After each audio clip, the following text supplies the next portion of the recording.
technology in skills training and the workplace. I will now read a quote for you by Jimmy Dean. I cannot change the direction of the wind, but I can adjust my sails to always reach my destination. And that is an analogy of the importance of assistive technology in our lives today. As we make adjustments so that persons with disability will be able to reach their destination. Jimmy Dean further states, the human spirit is one of ability, perseverance, and courage that no disability can steal. So today, to all I say, we give thanks to God for the human spirit that is able. In our presence, as I said, we have 5 distinguished presenters who will share their respective views on our topic, assistive technology in skills training and the workplace. At this time, I will hand you over to Dr. Jameson-Charles to give us an introduction and welcoming remarks. So I now hand over to Dr. Jameson. Good morning, everyone. I want to welcome you again to our first webinar on assistive technology and reasonable accommodation. Today, we are going to look at assistive technology and assistive technology. I want to start with a little quote, which speaks to the hidden disability of students and also people with disability in the workplace. What the quote speaks to is the importance of inclusion in whatever that we are doing. And in TVET, especially now in the beginning, COVID-19 has put us in a very precarious position where technical vocational education and training has been negatively or have been impacted negatively in terms of training of our students. And because of the practical nature of TVETs, many students, especially those with disabilities, are struggling more than those who do not have a disability or physical or disability. So today, I want to highlight my past students, leaders in TVET and Workforce Development, who are going to take over this webinar today. And I asked them, my mentor, I will just be there to give them support in delivering this webinar. So I gave you to Carol Mitchell, one of our esteemed graduates. And I also want to acknowledge Nigel, who is also one of our esteemed graduates of the Masters of Arts in Leadership and TVET. So over to you, Carol. Thank you, Dr. J. Could you allow me to share? Yes, you can share. Okay.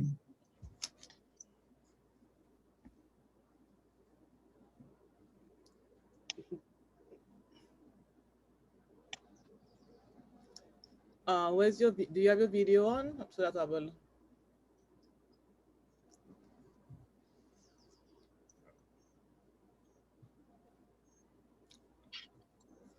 Dr. Marjorie Jameson and the team, viewing public, good morning.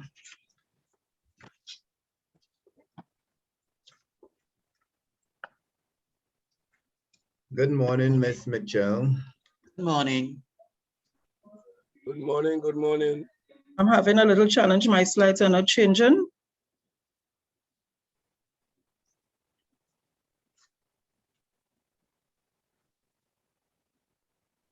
Try the down arrow on your keyboard. I'm trying that also, it's not moving. It's not even allowing me to escape. Did you click on the slides itself to make sure that screen is activated? Yes, thank you. Okay, yes, thank you. I want to read for you a quote that says, allowing a student with disability to struggle academically or socially when all that is needed for success are appropriate accommodations and explicit instruction, is no different than failing to provide a ramp for a person in a wheelchair.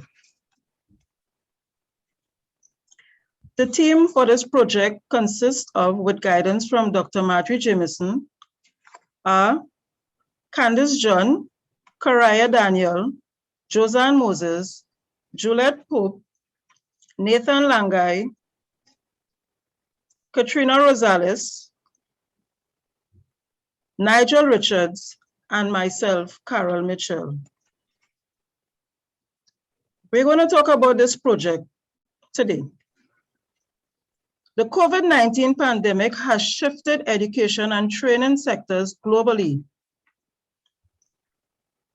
At the systemic level, the economic recession triggered by COVID-19 crisis is causing a massive rift in the workforce. Changes in the labor market will and has resulted in the transformation of skills development.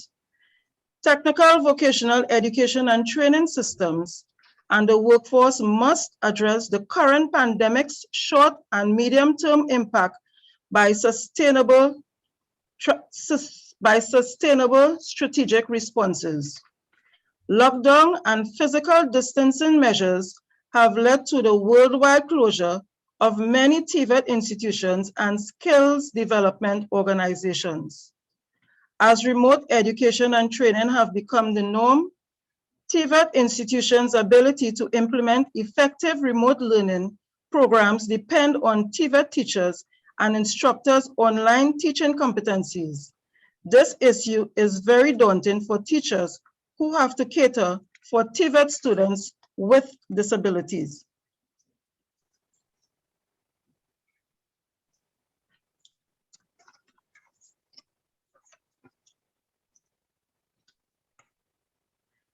The purpose of this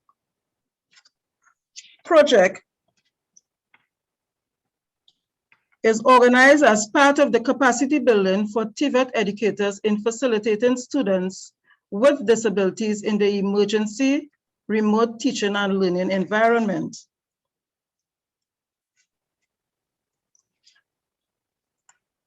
Sorry. One second. UNESCO has supported UWI St. Augustine Campus School of Education to develop teachers, instructors, and leaders on online assistive technologies for TVET students with disabilities. The School of Education is poised to transform TVET educators by providing them with quality, equitable, and relevant pedagogical practices to ensure all students within the TVET systems are supported. 9 graduates of the Masters in Leadership in TVET and Workforce Development, working with the coordinators are working on this project. It is against this backdrop, 25 TVET educators are being trained in assistive technologies and reasonable accommodation in TVET and the workforce. 2 salient aspects of training are webinars that would provide the teachers and general public with information on assistive technologies and reasonable accommodation in TVET institutions and the workforce. The webinars will focus on the importance of assistive technology and reasonable accommodation in skills training in the workplace. And the second webinar will focus on the inclusion of people with disabilities in skills training and the workforce, which is reasonable accommodation. Let's look at the workforce, the master's program that Dr. J is the coordinator of. The Masters in Leadership in TVET and Workforce Development is designed to enhance leadership capacities, strengthen capabilities. It is designed and developed to manage TVET and workforce-related programs to respond to the changes in the world of work.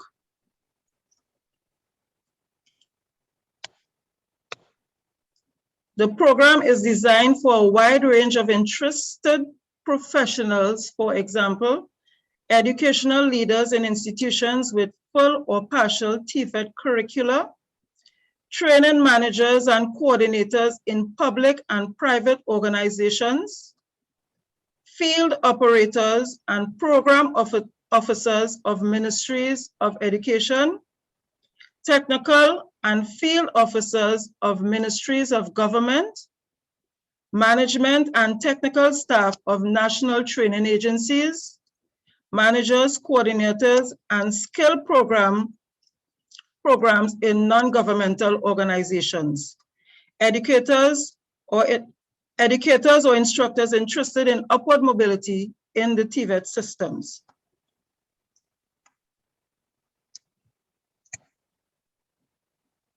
The aim of this master's program is to prepare graduates to meet the needs of the public and private sector organizations, training institutions, and the Ministry of Education. It is designed for individuals who are capable and prepared to facilitate or provide capacity building, quality training, and leadership to monitor and guide developments in TVET and workforce preparation. The goals of this master's program are to equip TVET and workforce practitioners with the competencies to function as leaders in the TVET environment and workforce community. Develop in TVET and the workforce development areas practitioners the ability to conduct industry-focused research. Initiate holistic human capital and development activities in TVET and the workforce.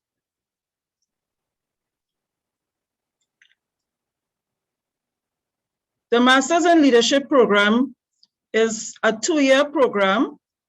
It's part-time, as the information is indicated here. This information here is for those of you who wish to apply, and I'm endorsing and encouraging you all to apply for this program.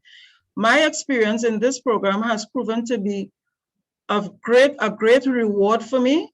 Alike with the 9 participants who are in this webinar today, the experience has been great. The experience has been motivational. It has given me the opportunity for upward mobility in my organization, and so too it has done for others who would have taken this program.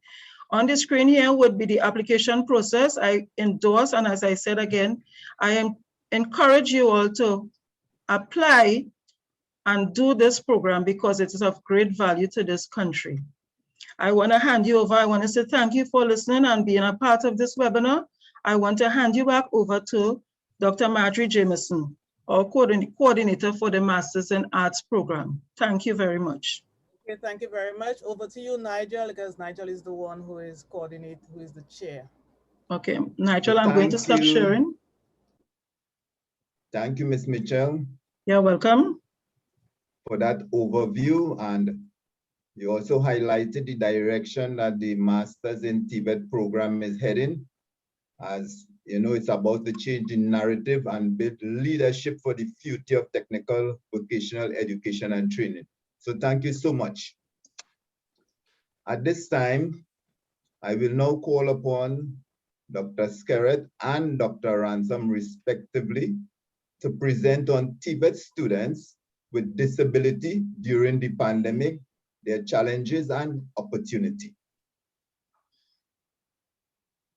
So, Carol, you could stop sharing your screen. Oh, stop sharing, thank you. So I would like Dr. Skerrett to take the center stage, and he would give us a brief rundown of himself, his work, and enlighten us, please, Dr. Skerrett. Thank you. Good morning, everyone. And welcome to this presentation. Good morning. The presentation we shared with myself and Dr. Myrna Ransom, who will turn the camera down so we can see her face, seeing her beautiful library at the moment. Right, awesome, thank you, Ransom. Good morning. All right, well, not too much about me. My post-secondary training started in special needs education, my bachelor's in special needs and primary. I've always had an interest in working with deaf students. So a lot of my research and work community as well has been with the deaf community, deaf and hard of hearing community. But my early training exposed me to students with special needs, all of the aspects of students with special needs, and I'll kind of mention that something about that during the presentation.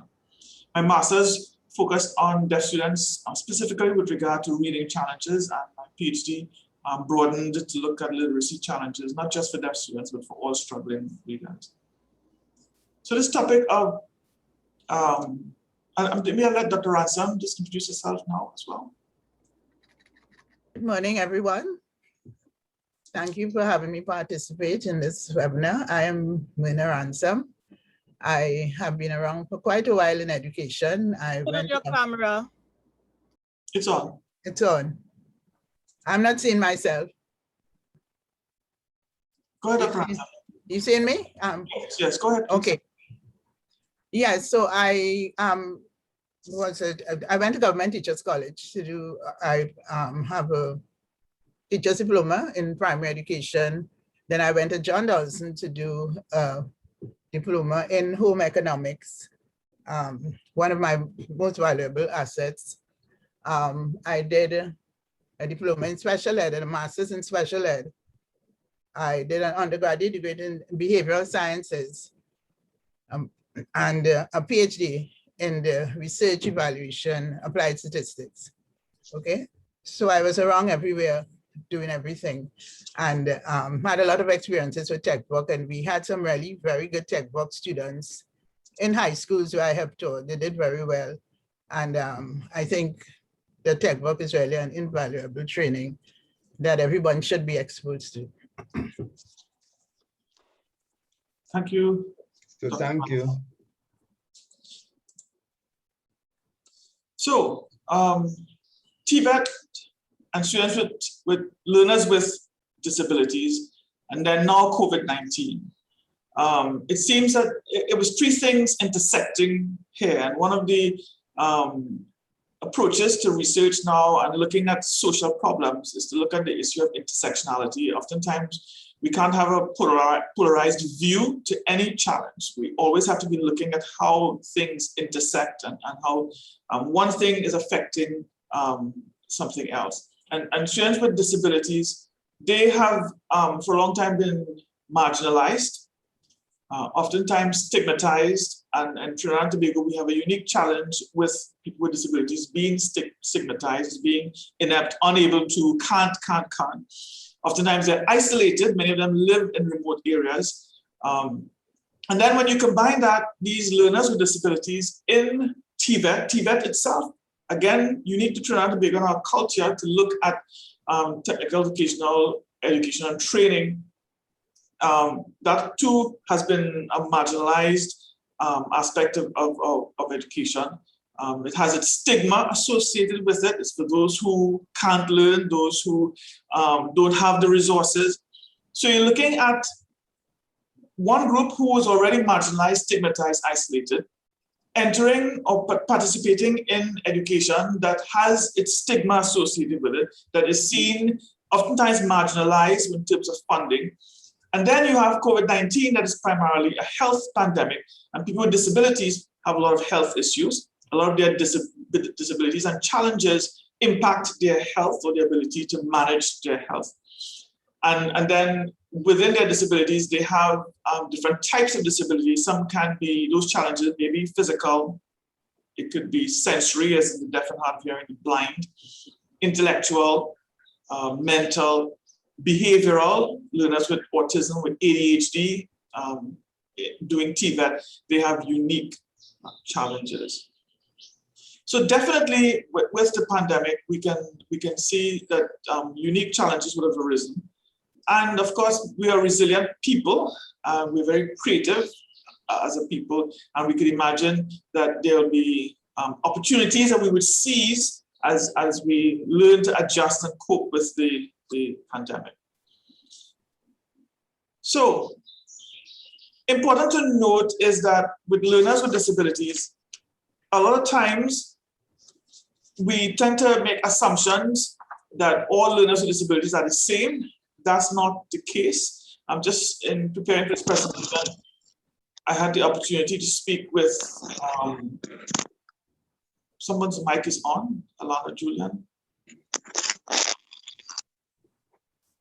I had the opportunity to speak with a number of individuals. I decided, and we'll talk about it later in the presentation, to look at, Dr. Ransom will take one aspect of TVET, and I will take one aspect of persons with disabilities. So I decided to look at deaf because we couldn't look at everything, and interviewed a number of people working in TVET with the particular challenge of being deaf. And it was interesting to see the range of individuals dealing with that particular challenge of deafness, limited hearing. And that it's a scale, so you can't make any assumptions. And so persons with disabilities are not a homogeneous group. My apologies. Nobody calls me. Yeah, persons with disabilities are not a homogeneous group. Each person is different, and even if they have the same type of disability, their abilities and needs can vary. One person, as we said, can be visually impaired, and others might be completely blind. So they would have been affected, their challenges would have been varied, and recognizing that as we move forward to address those challenges, to decide what happens as we continue to provide TVET for those individuals would be important. So, and then another thing too, in the past with students with disabilities, oftentimes the particular TVET line that they would pursue, career they would pursue, was often tied to their disability. So they were oftentimes only given access to selected training options based on stereotypical thinking. So for example, my early experiences, a lot of deaf people were filtered into doing computer technology and ICT, maybe a bit of graphic design.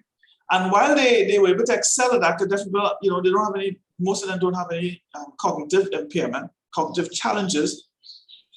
But that's something we have to be very careful with, especially with the pandemic, to be sure that because of the challenges associated with offering the practical skills in TVET, that we don't allow access to technology, access to ICT to limit what persons with disabilities will be able to access in terms of TVET.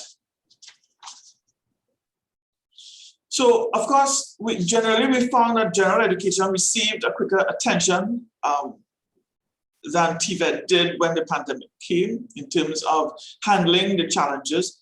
But there was an interruption in school-based placed learning. Most times that had to be replaced by remote solutions or a blend when students were allowed to go back to school in some cases. And of course, even with that, connectivity was a major challenge that came through a lot of the conversations that Dr. Ransom and I had with individuals. So connectivity, access, and of course, having a platform to use, a platform that was accessible as well, not just in terms of connectivity, but accessible because of the nature of the disability or challenge that a person might have had. There was, of course, also interruption in workplace-based learning because for a time, even many businesses shut down. And that also panned out into having less apprenticeships being offered because either businesses were closed, they were struggling. And of course, the tendency in Trinidad and Tobago would be to have the persons with disabilities not continue to access those programs. So remote learning approaches are a weak substitute for practical exercises unless the technology can come up to speed to allow for simulations and other ways of bringing those practical exercises meaningfully to benefit students. TVET focuses on practical skills, work readiness skills, and that makes remote learning a challenge, and that challenge became very evident when the pandemic started. So programs that will struggle most are those that depend heavily on learning by doing, and where this doing is not usually done via the computer, as in the case with students doing computer graphics and ICT. And many students had internet issues, Particularly for deaf students, they were challenged because they depend on video communication that requires more bandwidth. So programs that can switch to remote learning more easily are those with a stronger emphasis on academic aspects or on work-specific skills that don't require those manual activities and those that rely heavily on computer usage. So the responses from TVET institutions, many of them did provide remote training, but as we said, some felt challenged because the TVET courses they offered had a strong manual aspect of it. Sometimes the teachers were not up to speed when it came to their digital skills. Flexibility in assessment, some assessments had to be put off, or other approaches to assessment had to be used in order to allow the students to move forward in their progression into the workplace. And of course, greater collaboration and partnerships, because now with the pandemic, we realized that perhaps there was a need for those businesses which had already been making adjustments, improving in terms of technology use, for them to make some of their online courses, their tools available to the TVET instructors, so that they will be able to bring the kind of instruction to these learners that we would match what was happening in the business environment, in the workplace. So there was a need. So one of the opportunities I found, and just before going on to that, something I was interested in that was very consistent in a lot of conversations we had was that there's an assumption that people with disabilities are into technology. And you see a lot of people with disabilities using technology, but it was found that when the switch to remote learning was made, a major challenge was that association we have with technology and people with disabilities did not pan out into using it proficiently, using it with a sense of high utility to be applied to the TVET courses, problem-solving applications, and creative applications. With regard to opportunities, I took these headings from an online source, and I thought that they really channeled to our local context based on the conversations we had. And one was, there was a need for TVET leadership to seize the opportunity to themselves become aware of technology, the role of technology, the role of assistive technology, so that those could be embedded in the courses, reviewing courses, re-envisioning courses, the quality of training, that the opportunity, for example, for all of those employees who are no longer working, those who became what we call idle workers or temporary furloughed, that they can be brought in to become instructors, to partner with the TVET instructors, and to even provide instruction for the students, because they'll be aware of all of the updates happening in the work environment and bring those into the online instruction being provided, or if it's operating in a blended mode. The technological constraints, those could be seen as opportunities, because now we can begin to envision what are ways in which we could continue to provide TVET, but making greater use of the technology available. The resources, teaching quality, the practical skills. You notice during COVID-19, for example, the medical personnel required so many practical skills, and many more people right now. The health system is being strained. And can you imagine if, because of TVET with its unique position of offering modular content, training and certification, micro crediting of students' skills, that they'd be able to provide training in specific things that would support both our needs during the pandemic and then post-pandemic, in the event that we have other disruptions for learning that could come from among a number of things, including war and volcanic eruptions, which could affect Trinidad and Tobago. And of course, addressing the future needs, opportunities to collaborate and partner with businesses to really bring TVET into line with what our future needs would be. So again, coming from an online source, these headings, I found very relevant to us. We need to, while we've moved to remote, most of the people we spoke with moved to that remote learning. but to examine the conditions of those current provisions, assess whatever learning loss is there, and then make plans for reducing those gaps. Identify and embed into the current programs the new skills that we've seen identified as a deficit because of having to shift into remote learning. And then, of course, something to address both TVET students and students with disabilities have been affected by SES challenges, and post-COVID, observe what went before, during COVID, and make those adjustments. And then finally, look at the emerging skills that COVID-19 has brought to the fore, and try to develop courses to address those skills. And TVET has a pivotal role in doing that because of the nature of TVET.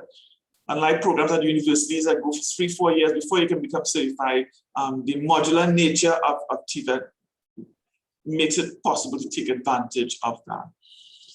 And just seizing the opportunity to reimagine, reset, and transform TVET for persons with disabilities to make it more resilient to possible disruptions in the future and more inclusive.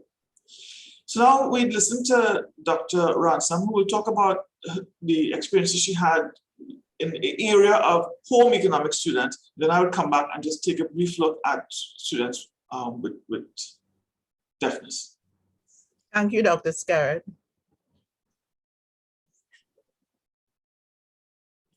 Well, this is based on the concerns expressed by a home economics department in a government secondary school in the East-West corridor. Right? They called to tell me that they were so depressed, and this would be the first year that they wouldn't be getting very much done with their students.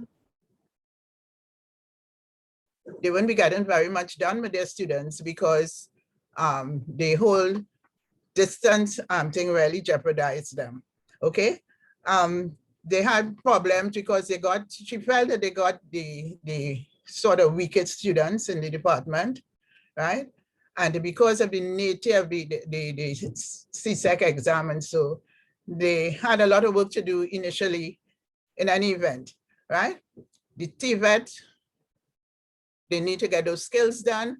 The students with various disabilities, including hidden disabilities, they normally work on them and have them in the department and work close with them, and they couldn't do any of that, okay? As a result of that, she took a look at, the background of these students, and really what she found that there were some students who came from a private special ed institution, primary institution. They were managing a little bit because they had done some assistive technology, but the majority of the other students, they couldn't navigate the Zoom or anything. They barely, go ahead. They barely were able, change. Yeah, they were just able to use WhatsApp and those things whenever they told them to, well, do homework and that kind of thing. Nothing was ever done, right? Now, the home economics, in terms of CSEC, it's related to business and human development. It has three areas: food, nutrition, and health, textiles, clothing and fashion, family and personal management. And we know how important those things are to sustainable development and to skills training and to the workforce in any country.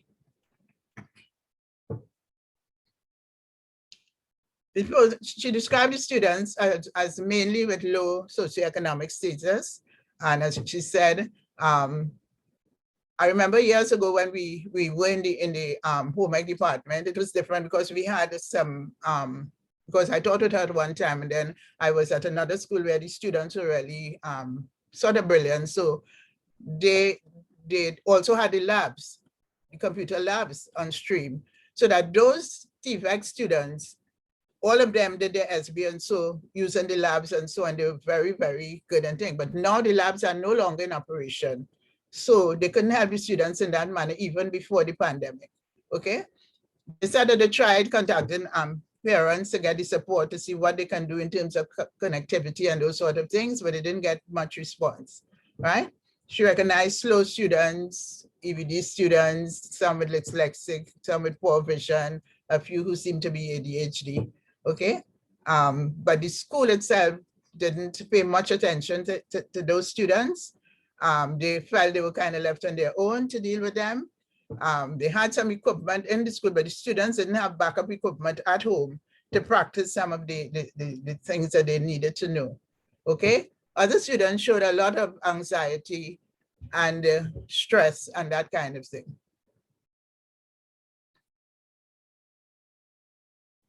As teacher, she told me she felt that she hadn't done anything, because normally this past year, they would have spent it with the students, helping them to get better at the practical. And well, they would have come in and then they would have worked as well on the theory and that kind of thing. A whole year has passed and they have done very little, right? The students are generally slow, and many times she said they have to repeat things, and they have to take the time to show them whatever they have to do on the phone or wherever in order to get something done, right? Teachers themselves, some teachers in the department were not very technology savvy. And one set of teachers had to do a number of things with the classes in order to get something going, okay? The students, therefore, they had not developed any competencies in those kinds of skills that the technological skills that are really beneficial to the home ec, right? They had other problems, of course, the online problems. Some didn't come on at all. They had attendance problems, they had dress problems, netiquette problems, people not showing their face, and that sort of thing. So what were the concerns? She found, and we think that TVET students need support, students with disability need support. So it's two sets of things we have to do there. We don't know how well. I have worked with some schools and we did get some sponsorship and so to get some of those devices. And so, you know, we don't know what we can start to work on in terms of helping some of those students to get some devices, because they're just not doing anything just with their phone and they're not bothering, right? In addition to that, we have the ever overarching problem of schools not recognizing the value of TVET, okay? When I taught in a particular school, it was a kind of upper grade school and the students were bright. And even though we were getting valedictorians there and we got CXT prizes and people from the food and nutrition became doctors, people were still making some remarks and that kind of thing because of the perception of what TVET is, you know? They do something menial because they're not academically inclined, okay? So along with that, for the future, we know that we have to work and see how we can help these students with these comorbidities to get some kind of help in terms of technology. And if the pandemic continues, we have to find some ways of getting this knowledge to these students so that they would not be left behind, okay? We still have the problem of inclusion in the country and in the schools, where a lot of students, particularly those with disabilities, are not in equity with the normal regulars, who they call regular normal students. And we always have to be working for equity and accountability and to have these students on par with the others. Thank you.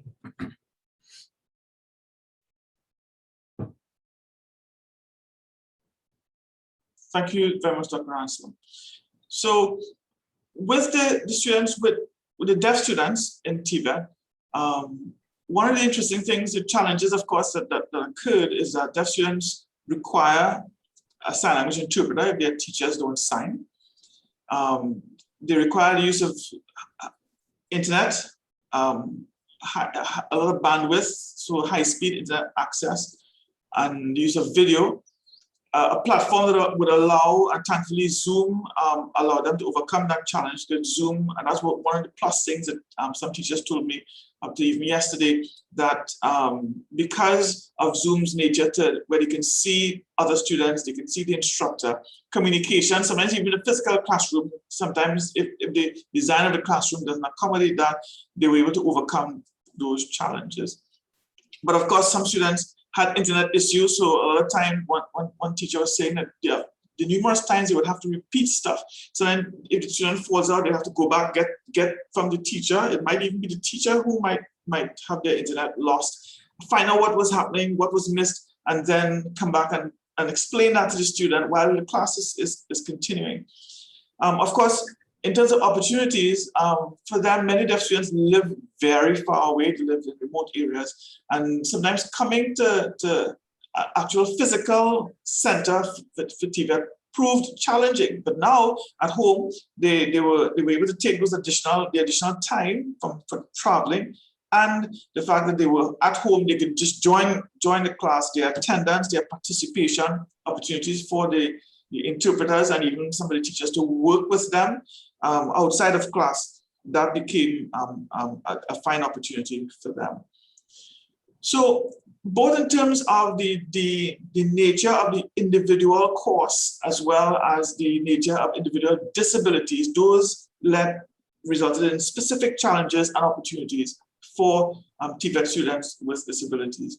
And I hope that this introductory discussion really paved the way for the need for us to turn our attention to developing the assistive technology, both the skill sets, both what is possible, and make that available so that students with disabilities can really benefit from TVET, which really is a kind of knowledge and skill sets that many times, especially when we're in a type of crisis, is what makes sense and is what provides a way for people to earn a living and to get us out of the pandemic back to some kind of semblance of economic stability. So thank you very much for this opportunity, and we look forward to any questions you might have later on.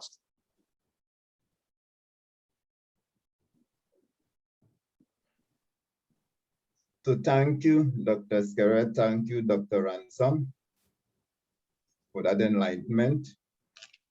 And I know that we have a lot to take from your presentation.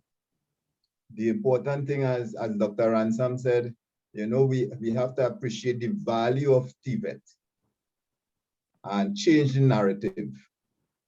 And Dr. Skerrett, you also mentioned that in times of crisis, and we have seen it in this crisis of the pandemic, that TVET has stand out and has came to the rescue of society.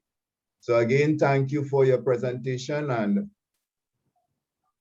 the question and answer section will be coming on the end of all presentation. So again, persons, please note your questions, submit your questions, and we will answer it at the end of the session.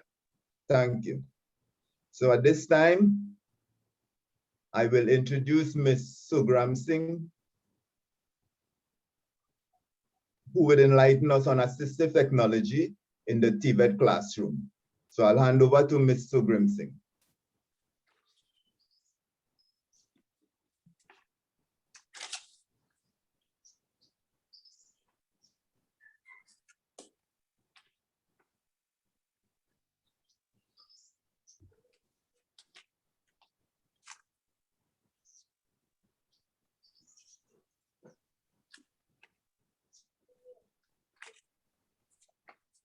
Hello, Ms. Sugram Singh, are you with us? Hi, good morning, everyone. Are you hearing me? Okay, Yeah. thank you. Okay, yes. So thank you for having me. As I said, my name is Radha Sukram Singh, and my education and training is primarily in ICT and education, special education. I have worked in the education field for the last 20 years, 18 of which has been spent working with people with disabilities. And in my experience, I have experienced a lot of what Dr. Ransom and what Dr. Skerrett would have said at different levels, having worked in special ed in a TVET setting. And both Dr. Ransom and both Dr. Ransom and Dr. Skerrett spoke about assistive technology. My presentation today is on assistive technology in a TVET setting. And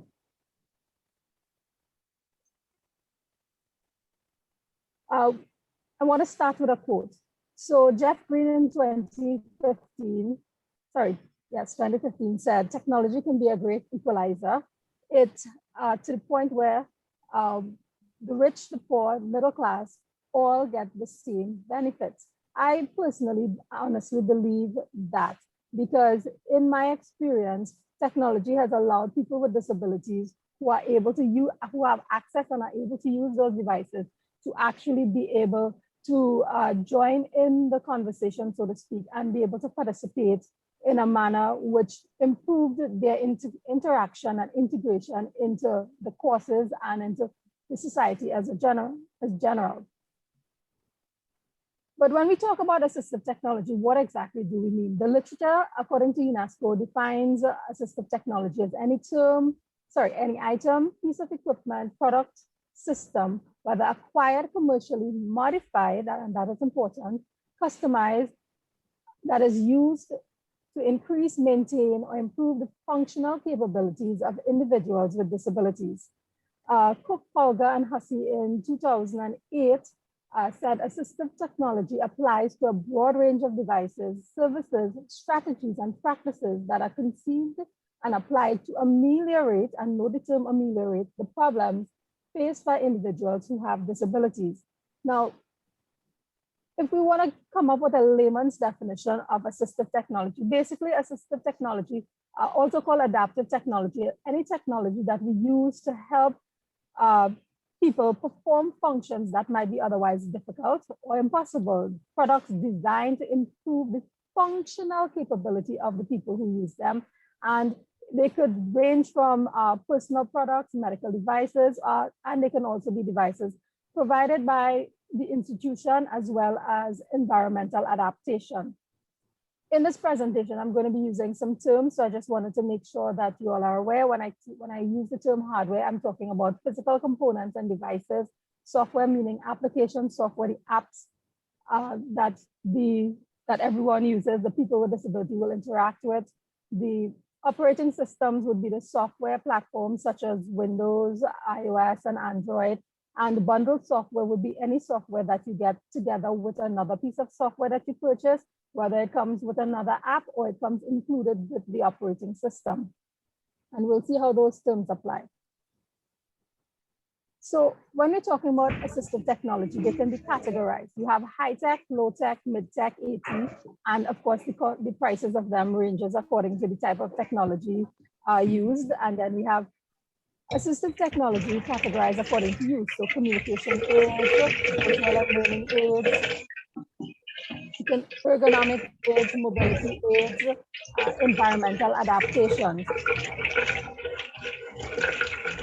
Low-tech AT is usually very easy to spot. They're very easily integrated into a classroom setting, and you're familiar with some of these pencil grips, different types of pencils, sensory input devices, large print, prescriptive corrective lenses, magnifying glass. Some of those are easily found, not just in a TVET setting, but in any setting. Then you have mid-tech assistive AT, which would be a combination of hardware and software. They usually require a power source. They're more expensive than low-tech AT, and they're generally easily integrated as well into a TVET setting. Examples of mid-tech AT are electronic dictionaries, adapted seating, including wheelchairs, magnifiers, audiobooks, adapted input devices, voice amplification systems, Braille overlays, Braille translation software, Braille printers. Now, high-tech AT will be the most expensive on the list of AT that's available, and they are generally electronic in nature. They have the capacity for storage and retrieval of information, and they usually require some sort of training, or there's a learning curve attached to these devices that allow people to be able to become functional on them and that learning is usually part of a training program that comes with the device or learning on the go. Examples of high-tech AT would be talking clocks, calculators, wristwatches, computer systems, laptops, tablets, smart devices. And would you realize that smart devices generally are generally able to handle a lot of the software that you can add on to them so that you eliminate the need for a lot of other devices, working with a lot of devices. So you have voice recognition, speech to text software, screen readers, refreshable braille devices, and electronic wheelchairs as examples.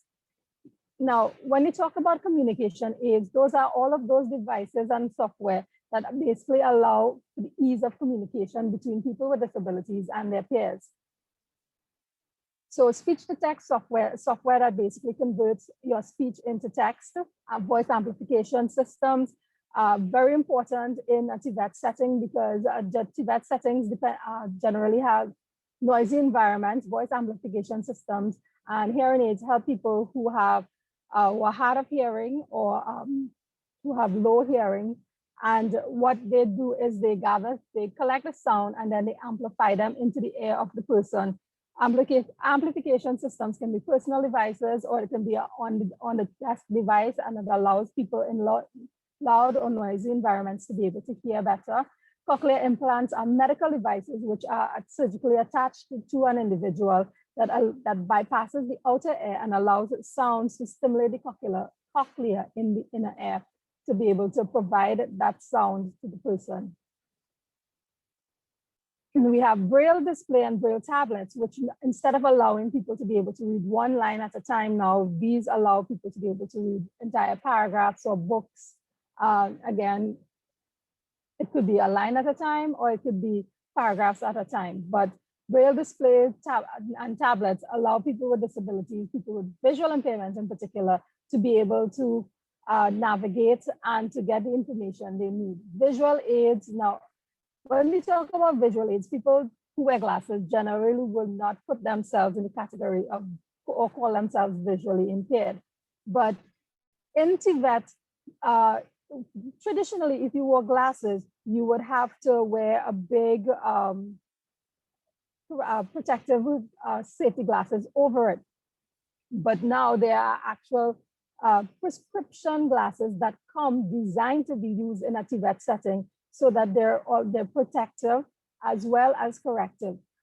Access to things like large print, something as simple as blowing up or magnifying. You take the course notes and you put them in a photocopier, you print them out or you print them out on a larger scale. And something as simple as that should not prevent a person with a disability from being able to access the training that they need to become professionals or to become productive members of society. And magnifiers as well allow people to be able to see things on a larger scale, screen magnification software. Some of us use our cell phones as magnifiers and don't even think about it. You come across a document with fine print, you take a picture and then you zoom into the picture and then you're able to read what's on the text on the picture, so that we use these things as assistive technology daily in our day-to-day lives, and we don't think about it. High contrast color schemes are very important because they help people with visual impairments to be able to see. In this presentation, when we started, I started off with a yellow background with black text. We're currently in a high contrast white background with black text. And as we go forward, we'll have a blue background with black text. All of those are small modifications that allow someone who has a visual impairment to be able to clearly read what's on the screen. Learning aids also are very important for people with disabilities. Screen reading software behaves as it reads whatever's on the screen, and it acts as though someone is sitting next to you, telling you what's happening on your screen. Note takers could be as simple as having a recording device, which allows a person with a disability to record their class, and then they can sit afterwards or play it as many times as they need to get that repetition in that Dr. Scarrett was talking about. And of course, they can play it on their own time to be able to take the time to process the information. Smart pen systems convert text in handwriting into text. Audiobooks also allow people with disabilities to now have access to technology and textbooks in particular in a way that was not possible before. Someone who has a reading challenge, someone who does not like to read no challenge, but just simply doesn't like to read, can now access an audiobook, a textbook that is in an audio format, read aloud. And of course, they can play it as often as they need to. They can change the voice rate, they can change the speech rate, they can change the voices and to a comfortable setting, and they can sit in their comfortable environment and be able to follow along and get the information that they need. The ergonomic aids are those devices that are designed with the way the human body is shaped and the way that the human body naturally moves. Or ergonomic devices assist people, not just with disabilities, but it assists everyone to be able to function and to function optimally and to prevent repetitive strain injuries and other injuries. So alternative mice, keyboard, touchscreens, workstations, meaning height adjustable workstation. So in the instance where someone has been diagnosed with dwarfism, the simple fact of having a desk that can adjust and a chair that can adjust to meet the needs of that individual makes their learning experience that much more pleasurable, that much more comfortable, so that learning can take place. And they want to come into the environment there because they are catered for. Footstools, footrests, lighting, regardless of whether you have a disability or not. Adequate lighting is important to be able to allow people to interact with their environment safely and comfortably. Mobility aids help people with disabilities to move around. And generally, when we talk about mobility aids, we talk about canes and crutches and wheelchairs. And when people think about these items, they usually think about the old versions, but nowadays you have high density carbon fiber crutches and canes, different designs, shape, colors, very high-tech devices designed to be able to reduce impact on the body. Wheelchairs that take you on the beach, wheelchairs that can let you climb a mountain, go on a hike, you know. So there are a lot of, and in a TVET setting, it is unconscionable to think that someone would be not allowed to function, or let's say a student in a wheelchair has a passion for woodwork. If the environment is adapted to be able to allow that person on the wheelchair to be able to work, they should be able to find their passion. They should be able to create that cupboard or that shelf or whatever wooden item they would like to, because they are facilitated in the environment. They have access, desks and tables, chairs, workshop. The workshop is sufficiently designed to allow for mobility within the environment so that their physical challenges overcome and they're allowed to function and to grow in a manner in which they want to. They're not limited in scope into that small area. Environmental adaptations are also very important. These are the things that an institution can do for their students. So pavement cutouts, wheelchair ramps, accessible elevators, safety adaptations, accessible washrooms, accessible parking. Those are all things that make life easier for people with disabilities. And often wherever you see a ramp, a wheelchair ramp or pavement cutout, you will find people who are not considered disabled will use them because they're simply easier to walk up instead of using the stairs or climbing a curb. So environmental adaptations not only make the life of people with disabilities easier, it also makes the life of everyone easier. In the case of safety adaptation, signage that is clearly marked, that lights up, that is reflective, that brings the attention to the individuals in the area. In the case of persons with hearing impairments, when an alarm is triggered, the person with a disability, a person who is deaf, must be able to know what is happening.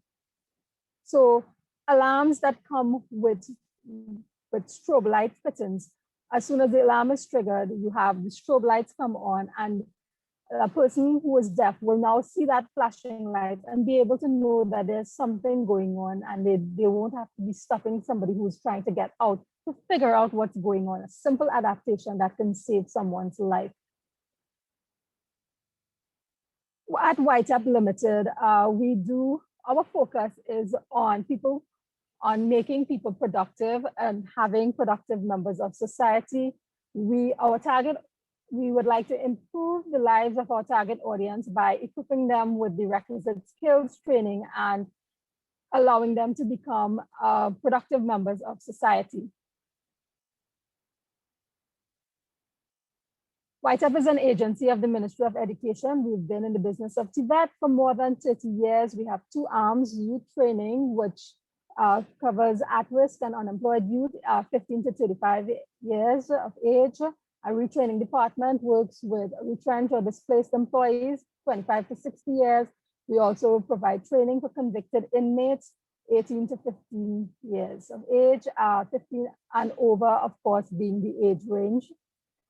Our TVET training can be both in-house meaning at our centers and our satellite centers of excellence. On-site would be at our industrial partners. We have our YTEP online, and the YTEP online platform caters for our students with various needs. We also do customized training so that our target audience can best gain or have their programs customized to suit their specific needs. Our occupational areas cover everything from personal care to entrepreneurial, design, culinary arts, information and communication technologies, creative industries, and industrial training. Of course, if you want more information, you can find that on our website, ytep.edu.tt. We have several, at all our centers, we have environmental adaptations. We have pavement cutouts, wheelchair ramps, accessible elevators, accessible training facilities, and we also have accessible washroom facilities.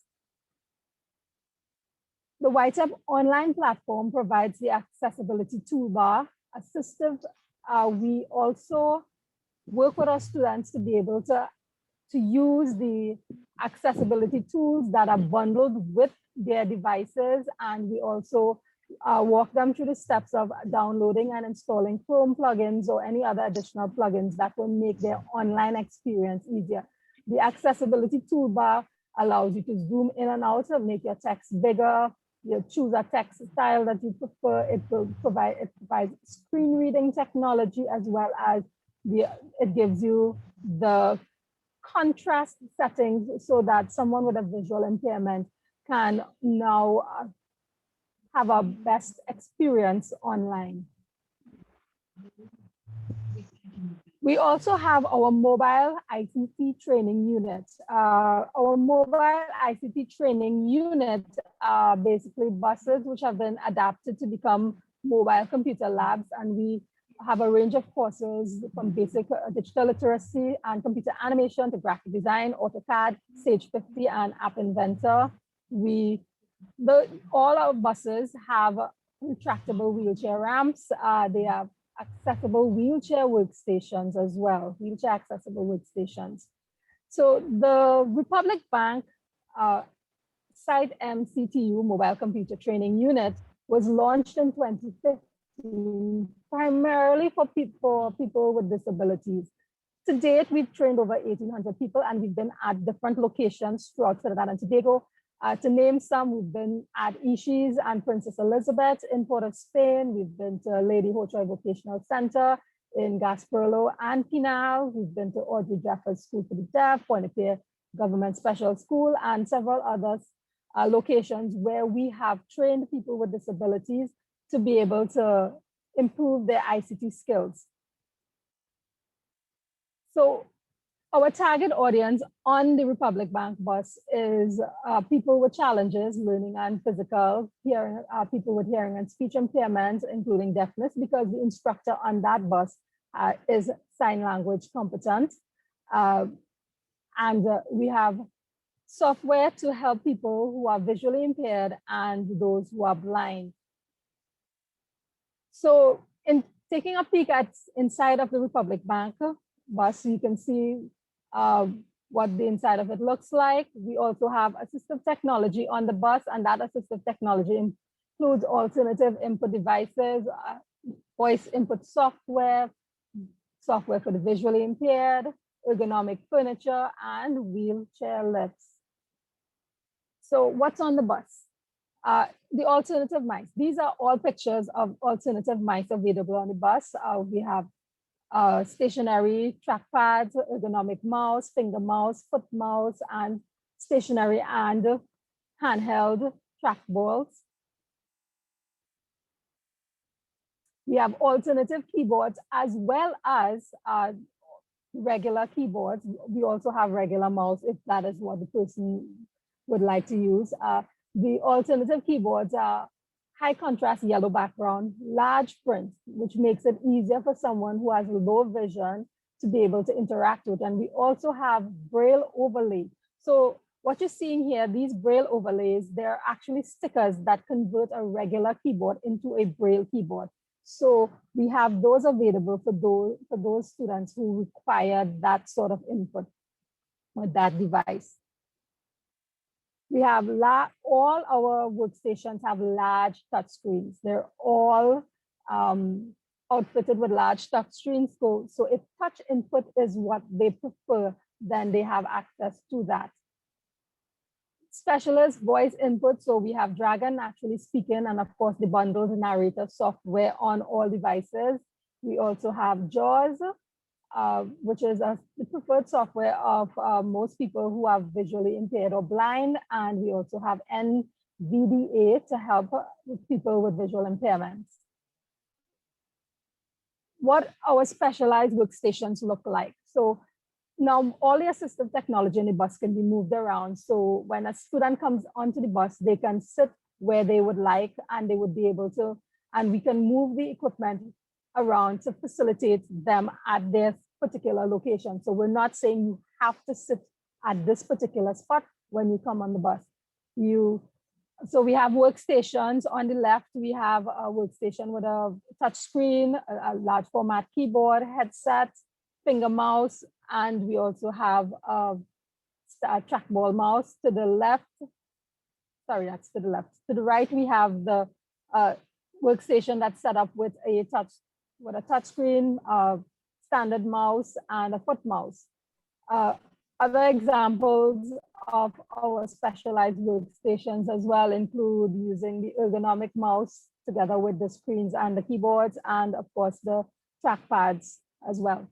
And basically that's what Whitehub has, accommodations in place to help people with disabilities. So when they come to our compound, or they come on the bus, or they're on our online virtual campus, they can have the best possible learning experience and helping us to achieve our goal of producing productive citizens. Thank you all very much for your time, and I look forward to your questions at the end of today's session. So thank you, Ms. Grimsing, as you took us from simple to complex assistive technology. Thank you, and of course, the Whitehub bus, that was most, a lot of information on it, a lot of assistive technology. So thank you so much. You're welcome. So at this time, I would call upon Ms. Ribeiro to continue the discussion on assistive technology in TVET. Ms. Ribeiro. Thank you. Thank you, Nigel. Is everyone seeing my screen? Yes, we are. Yes, we are. Okay.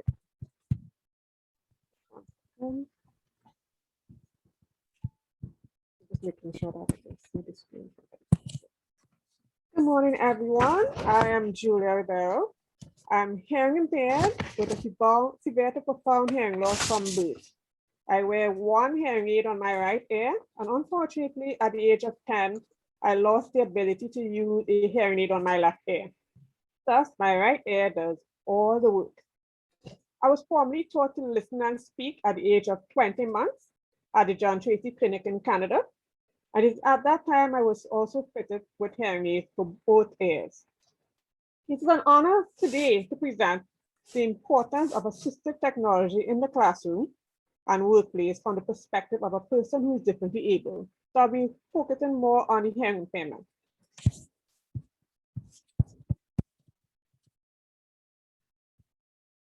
What is assistive technology? I know Ms.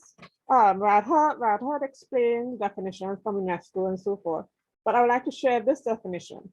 An umbrella term covering the systems and services related to the delivery of assistive products and services. Assistive products maintain or improve an individual's functioning and independence, thereby promoting their well-being. This is from World Health Organization in 2018. Examples of assistive products are hearing aids, wheelchairs, communication aids, spectacles, prostheses, pill organizers, memory aids, cane, and pencil grips, and so on. And Nurata explained a whole lot of other assistive technologies with pictures and so forth. I was very pleased to see that presentation. Now I want to give an share an example to understand the perspective of assistive technology with persons with disabilities. A lot of us wear glasses. We know that once we take off our glasses, we may not be able to walk properly, drive, read documents, and so forth. Now think about persons with disabilities who require assistive technology or devices. When they get those devices and they are trained to use it, it enables them to maintain or improve an individual's functioning and independence, thereby promoting their well-being. The reason why I'm sharing this is that there's a lot of stigmatization around persons with disabilities and it's being seen with assistive devices, right? For example, I have been told sometimes people see my hearing aid and they'll be like shouting at me, or they don't think I'm capable of attaining primary school education, secondary school, or tertiary education. So there's still a lot of stigmatization in Trinidad and Tobago especially. Now, assistive devices or products for the hearing impaired deaf persons have hearing aids, they are listening devices, cochlear implants, alerting devices, use of loud sounds and blinking lights. That is more like if there's a fire or an alarm system, it will actually vibrate on the bed and the light will flash to wake you up. I've used those devices before when I was in Wisconsin. It was the first time I used it and I actually loved it. FM system amplifier. Now I just want to show quickly. This is one that I actually use. Unfortunately, it is not working because they have a shelf life about 3 to 5 years. And each manufacturer has their own amplifier that goes with the hearing aid. The one I'm wearing right now is Phonak. And unfortunately, I don't have the accessories as yet for it because they are not subsidized by the government at this point in time. So this is some of the hearing aids that manufacturers make. They all look fairly the same, but I must explain that all manufacturers have their own brand of sound. So therefore, if I'm a person, for me, I have been using Phonak for many years, and I were to switch to a different brand, it takes me a long time to get adjusted to that hearing aid because the sound quality is so different. People's voices change, the level of amplification is different.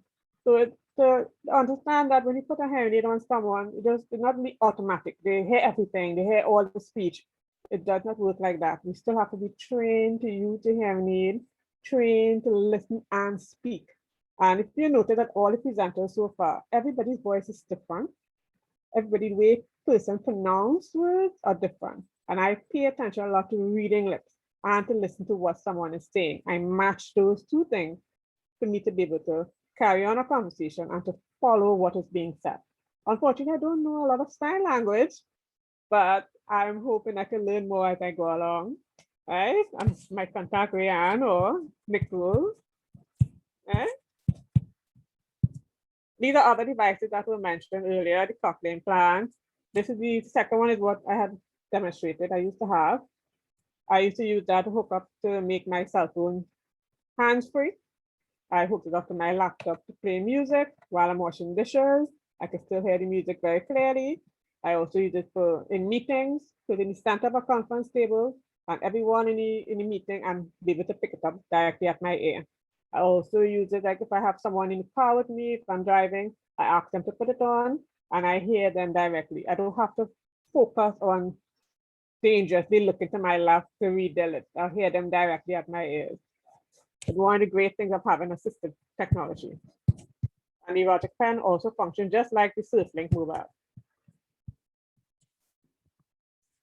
These are additional ones. The ones that Phonak clip-on mic is used in classroom settings. The lecturer or the teacher wears it. So the student, anywhere the student is sitting in the classroom, they will be able to hear them. I've used something not that exactly designed, because just back in the 80s, we had something a lot bigger and bulky, but it worked very well. And later on, I'll explain more about my experiences for that. This is the newer technology, become more slim, more high-tech. They have Bluetooth features, and it actually picks up sounds from a wider direction. And this is on a Phonak X receiver. This is just an additional, what do you call it, audio shoe. So in order for the Phonak Select to work, the microphone to work, I have to have the audio shoe attached to my hearing aid, and then have the Virtual Select work. All right, this is also used, the Phonak touchscreen is also used in the classroom setting and in the workplace. It's actually worn around the neck for the teacher, a lecturer, or put it on a conference table, or even while you're at a computer doing work and other peers next to you are trying to talk to you. They have the microphone on there and amplify their voice. Now with the amplification, which how sound works, everything also gets amplified. Sometimes with the microphone, I might pick up air conditioning units, pick up a fan. I even pick up when somebody's sitting on a chair and they're rocking. The first time I changed a hearing aid, I think about 4 or 5 years ago, was the first time I heard office chair actually rocked. I never used to hear that sound before. Right? Now, I'm going to go into my experiences that I had with my teachers and lecturers in primary school and secondary school and tertiary. In primary school, I attended St. Lucia's private school.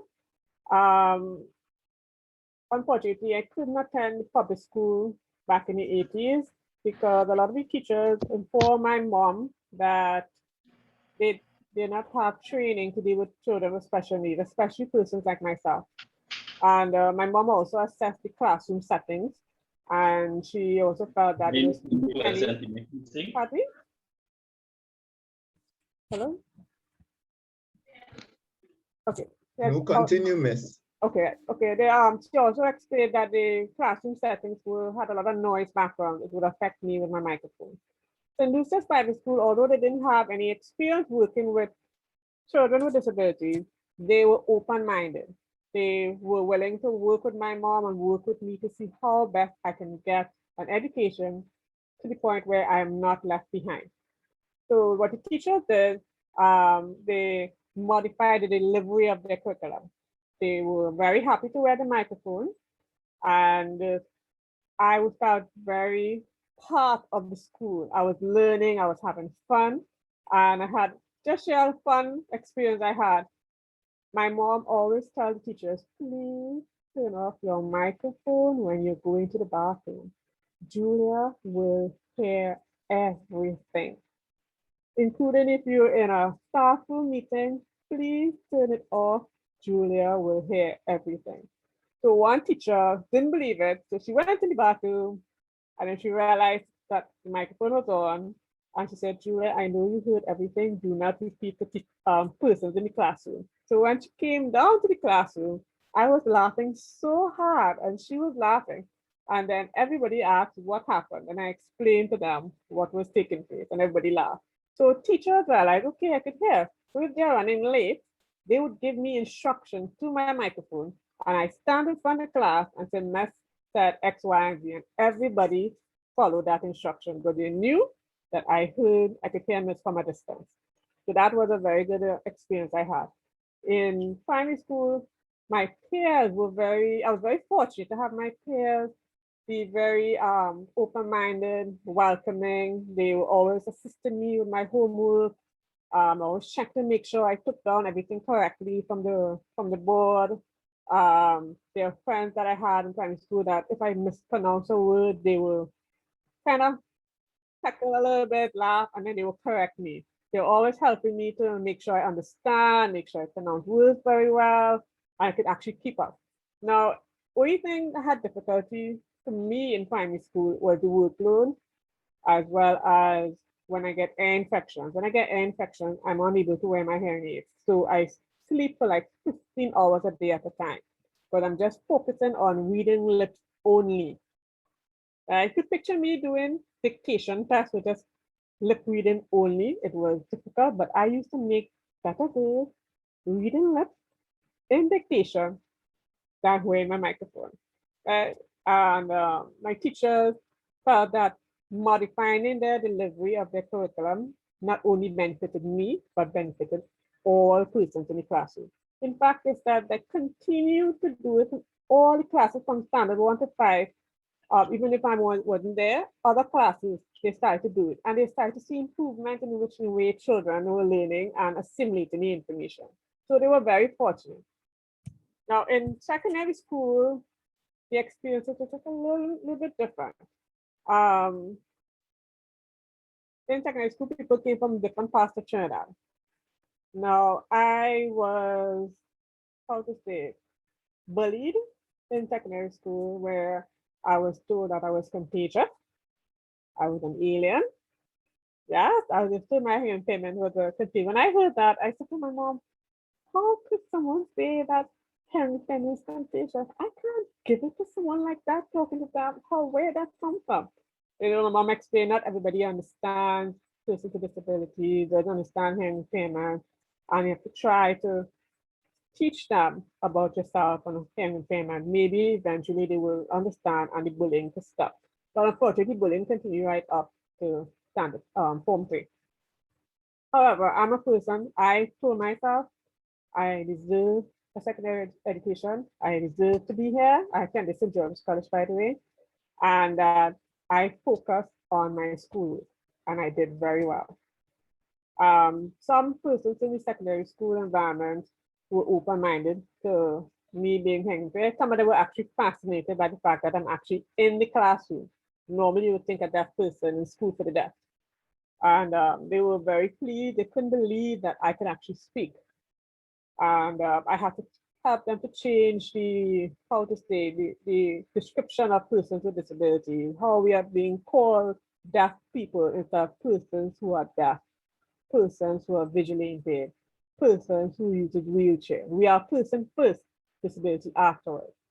We are differently able. We do the same things like you. We need assistive technology to level the playing field. We could do the same work.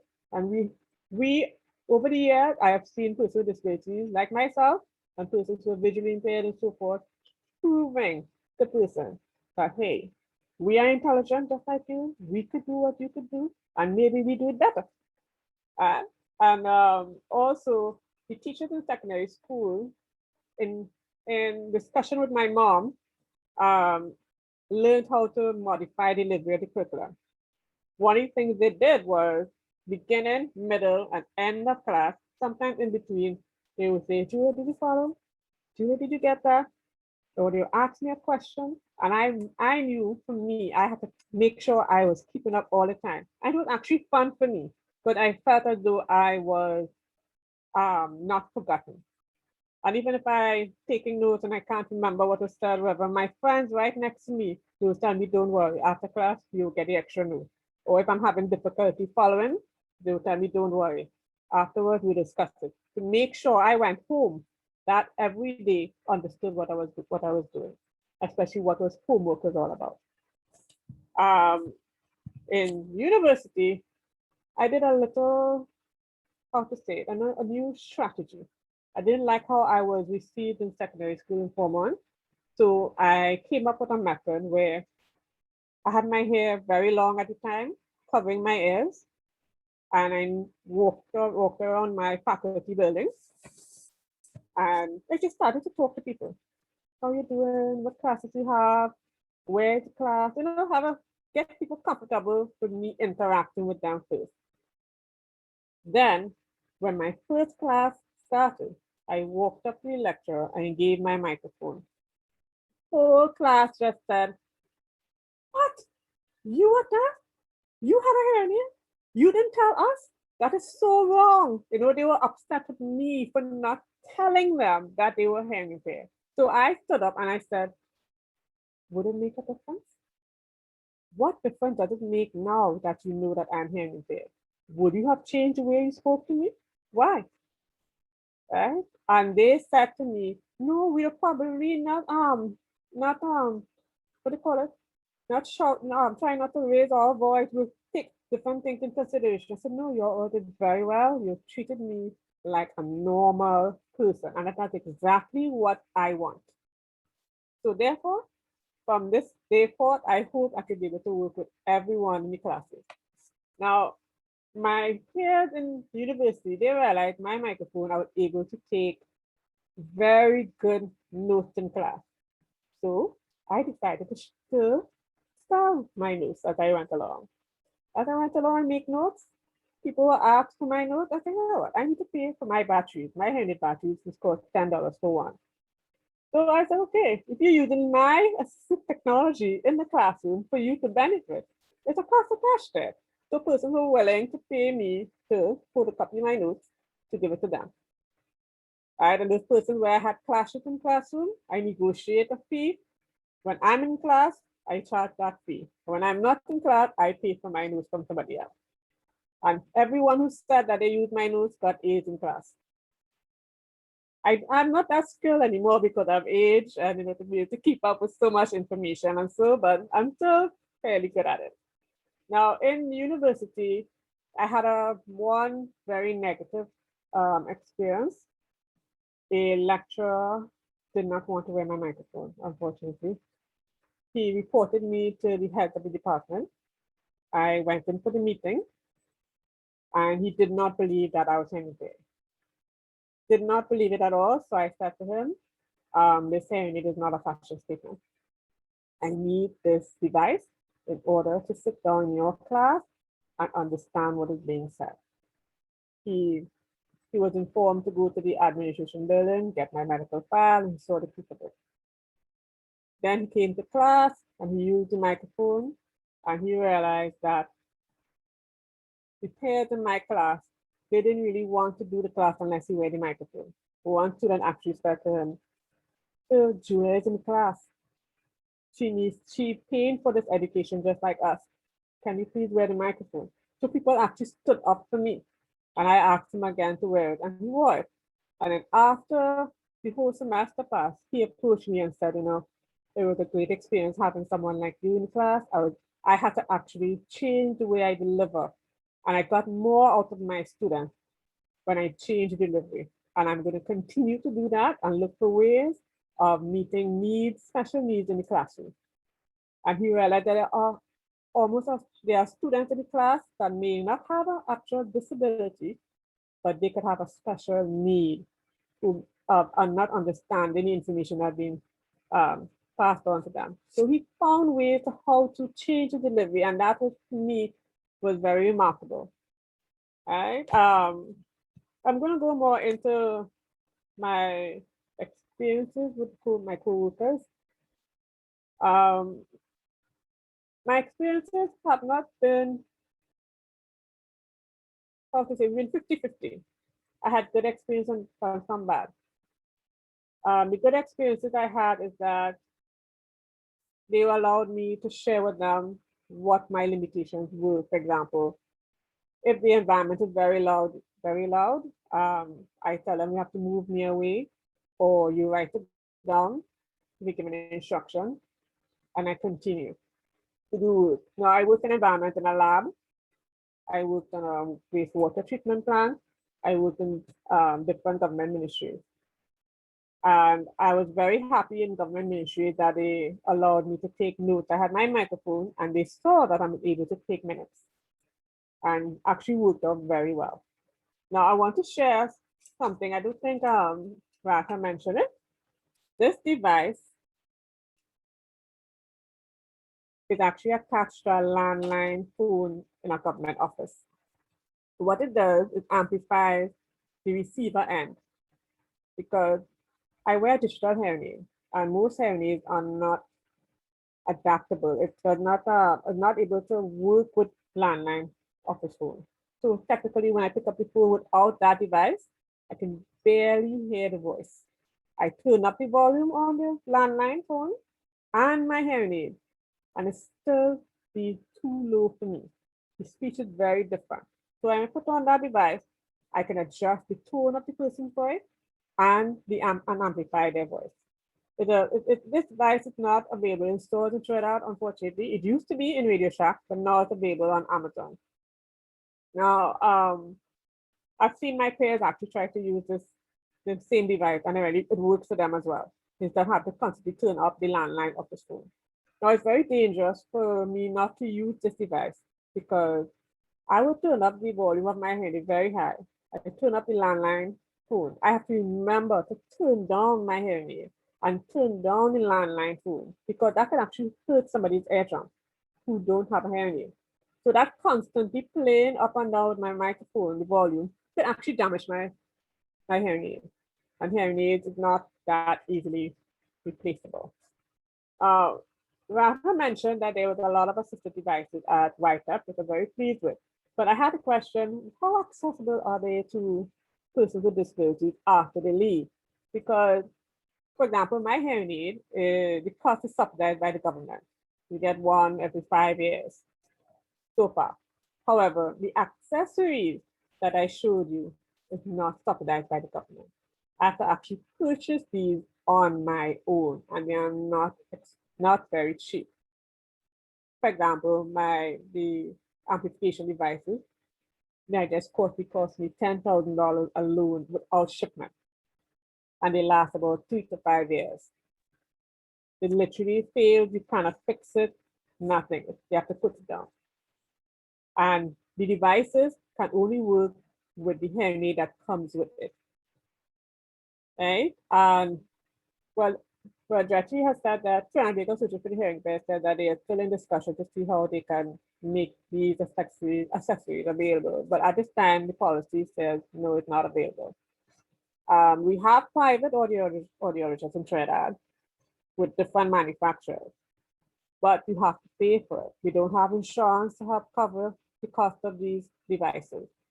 So yes, we have all these devices available, but the question always be for persons with disabilities, how can we afford this? How can we gain access to it? Because we need it. We need it to be able to function as a normal person or to level the playing field among our peers in the workplace and in the classroom and in our everyday life. Now, in my career, I've always tried to destigmatize what persons see as hearing impaired, what persons see as visually impaired, what can we do? Everywhere I've worked, I try to share them with friends who I have visually impaired, friends who I have who use wheelchairs, to show them, our disability does not define our level of intelligence. It does not. We are capable of doing a lot of things. We may need training, and that's okay. Everybody, whether you have a disability or not, needs some form of training in something to be good at it. Who knows, you might have talent, but we need that support from parents, from teachers, from everyone to see us as a person, to see us to say, hey, we're capable of doing things. What can you do to help us to reach our potential? Dr. Ransom mentioned it, and Dr. Skerritt mentioned it, and Rafa mentioned it. So I think that is one thing that we need to focus on as well. Parental support from the community, destigmatization from the public, and even persons in our home life. Now, key points to also note that I put up on the slide here. If you see someone with a hearing aid, please do not shout. I've had that experience over and over.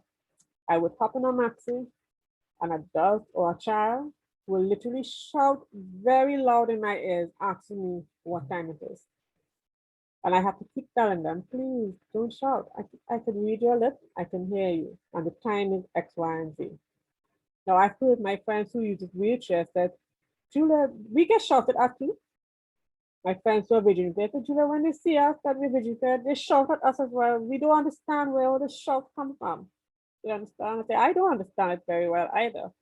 But shouting distorts speech, it distorts sound, so it does not benefit me at all. You just speak in a normal tone, you speak clearly, and I can understand you. Even persons who do sign language, who read lips, if you look at them face to face, even if you don't know much sign, you can write it down, the statement. You can use an app to be able to talk to the deaf, and they will feel encouraged to communicate with you. Now, as I mentioned earlier, please look at us as individuals, not our disability. Please don't do that. The more you look at us as individuals, you will get more out of us. Assistive devices and their accessories help us to level the playing field in the world of the hearing. Some of us use sign language, speech, lip reading, hearing aid to communicate, or either all together, one or two of it, or three modes of communication. I use lip reading, using my hearing aid. I have to look at you face to face. I don't use sign language. But there are persons who use sign language. They lip read, they read the signs, and they also read their body language. They also, some of them use hearing aids to hear sounds. Some are not trained to use hearing aids for speech. Some are trained to use hearing aids for speech. And some also use speech with sign language with the hearing aid. Okay?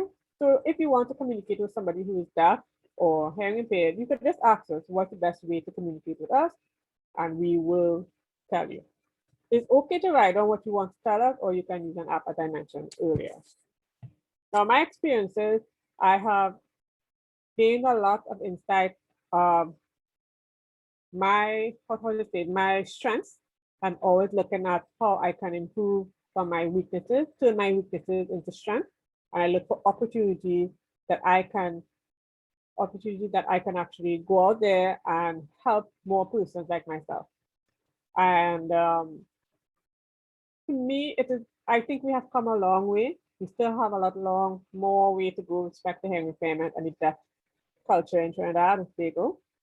And I think as we move into doing more for persons with disabilities, there's start to see more coming out.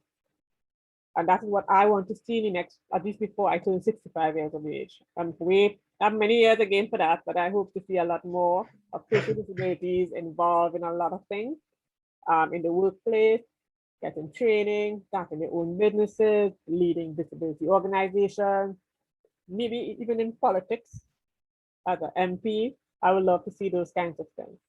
Keep coming on and giving up in PR, in the media. I would like to see a lot more of that. And I think it's possible, but we need support, we need legislation, and we need more institutions in primary schools, secondary schools, and tertiary to have a more inclusive education type environment.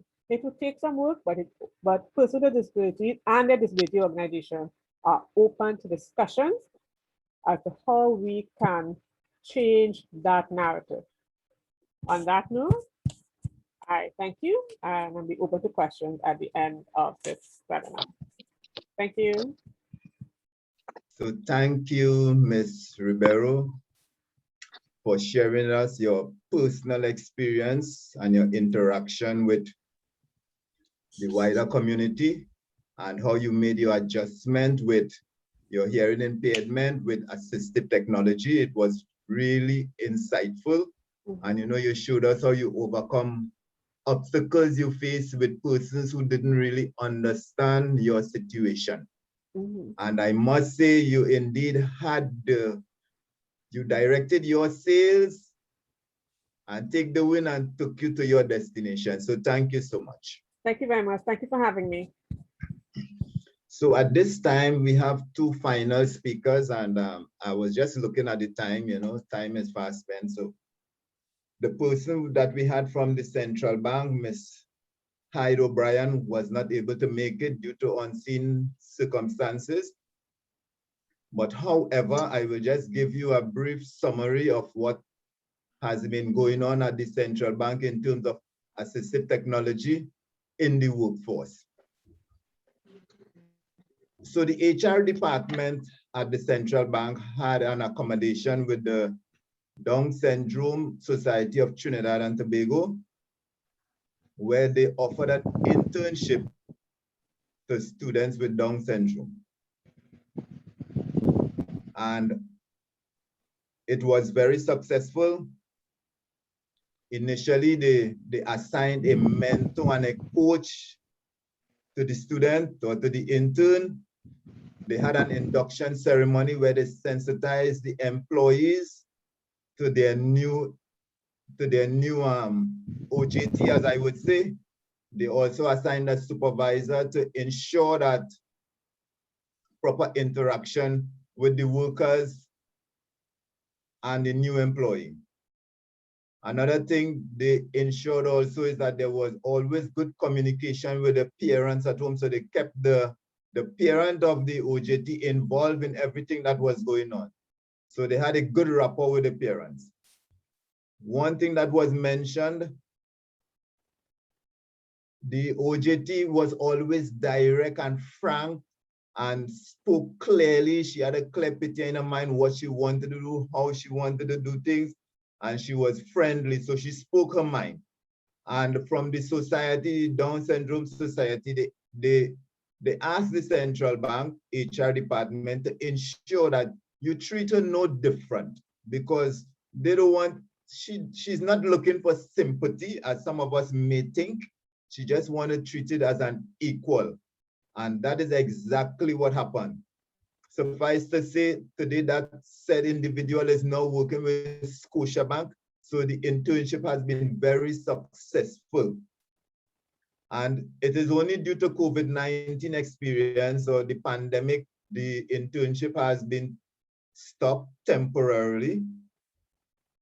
But I must say kudos to the central bank for the fact that as a government or a state agency, an arm of the state, the extent at which they had went to ensure that they could employ or create that internship to give the opportunity for persons with disability to be a part of the workforce. And of course, coming out of the internship, the central bank has gathered enough data that they could make adjustments and accommodation for future internship. So that is just a little synopsis of what was happening what happened at the Central Bank of Trinidad and Tobago. So at this time, I will now call on Mr. Pario. I hope I pronounced the name properly, that he would give us his experiences. Voiceover off. With assistive technology in the workforce. So I hand over to Mr. Pario. Thank you. Thank you so much. Can you all hear me? Yes, we are loud and clear. Very good. And you did, in fact, pronounce my name correctly. I think that's a record. Okay. Okay. There's a quote that goes, God laughs whilst men make plans. The thing about good quotes is that you can't really remember who said them, but also that they are very true. When I was younger, I planned to have a large house, a lot of money, and marry Halle Berry. Unfortunately, my house is quite small. I do not have a lot of money, and Halle Berry is yet to answer my emails. On April 1st of 2011, I did not plan to go completely blind. I was told by the best ophthalmologist in the country, in his best Grey's Anatomy voice, Mr. Marlon, I'm sorry to inform you, but you are officially legally blind because of glaucoma, and there's nothing that we can do. And from there, I went into a month of depression. Fortunately, the cure for depression and hopelessness is education. Whilst a disability is a problem, it is not the problem. The real problem is ignorance, both on the side of the person with the disability and people without disabilities. I was told by a friend of mine, why don't you join the Blind Welfare Association of Trinidad and Tobago? And because of my ignorance, I thought that they only make baskets there.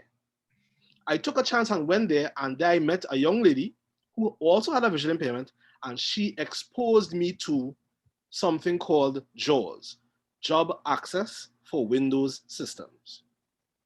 I was a bit confused because I was listening to the computer and it was just going blah, blah, blah, blah, with a speed. And I was wondering why that was. After a month or so, I was fully immersed in the use of the computer.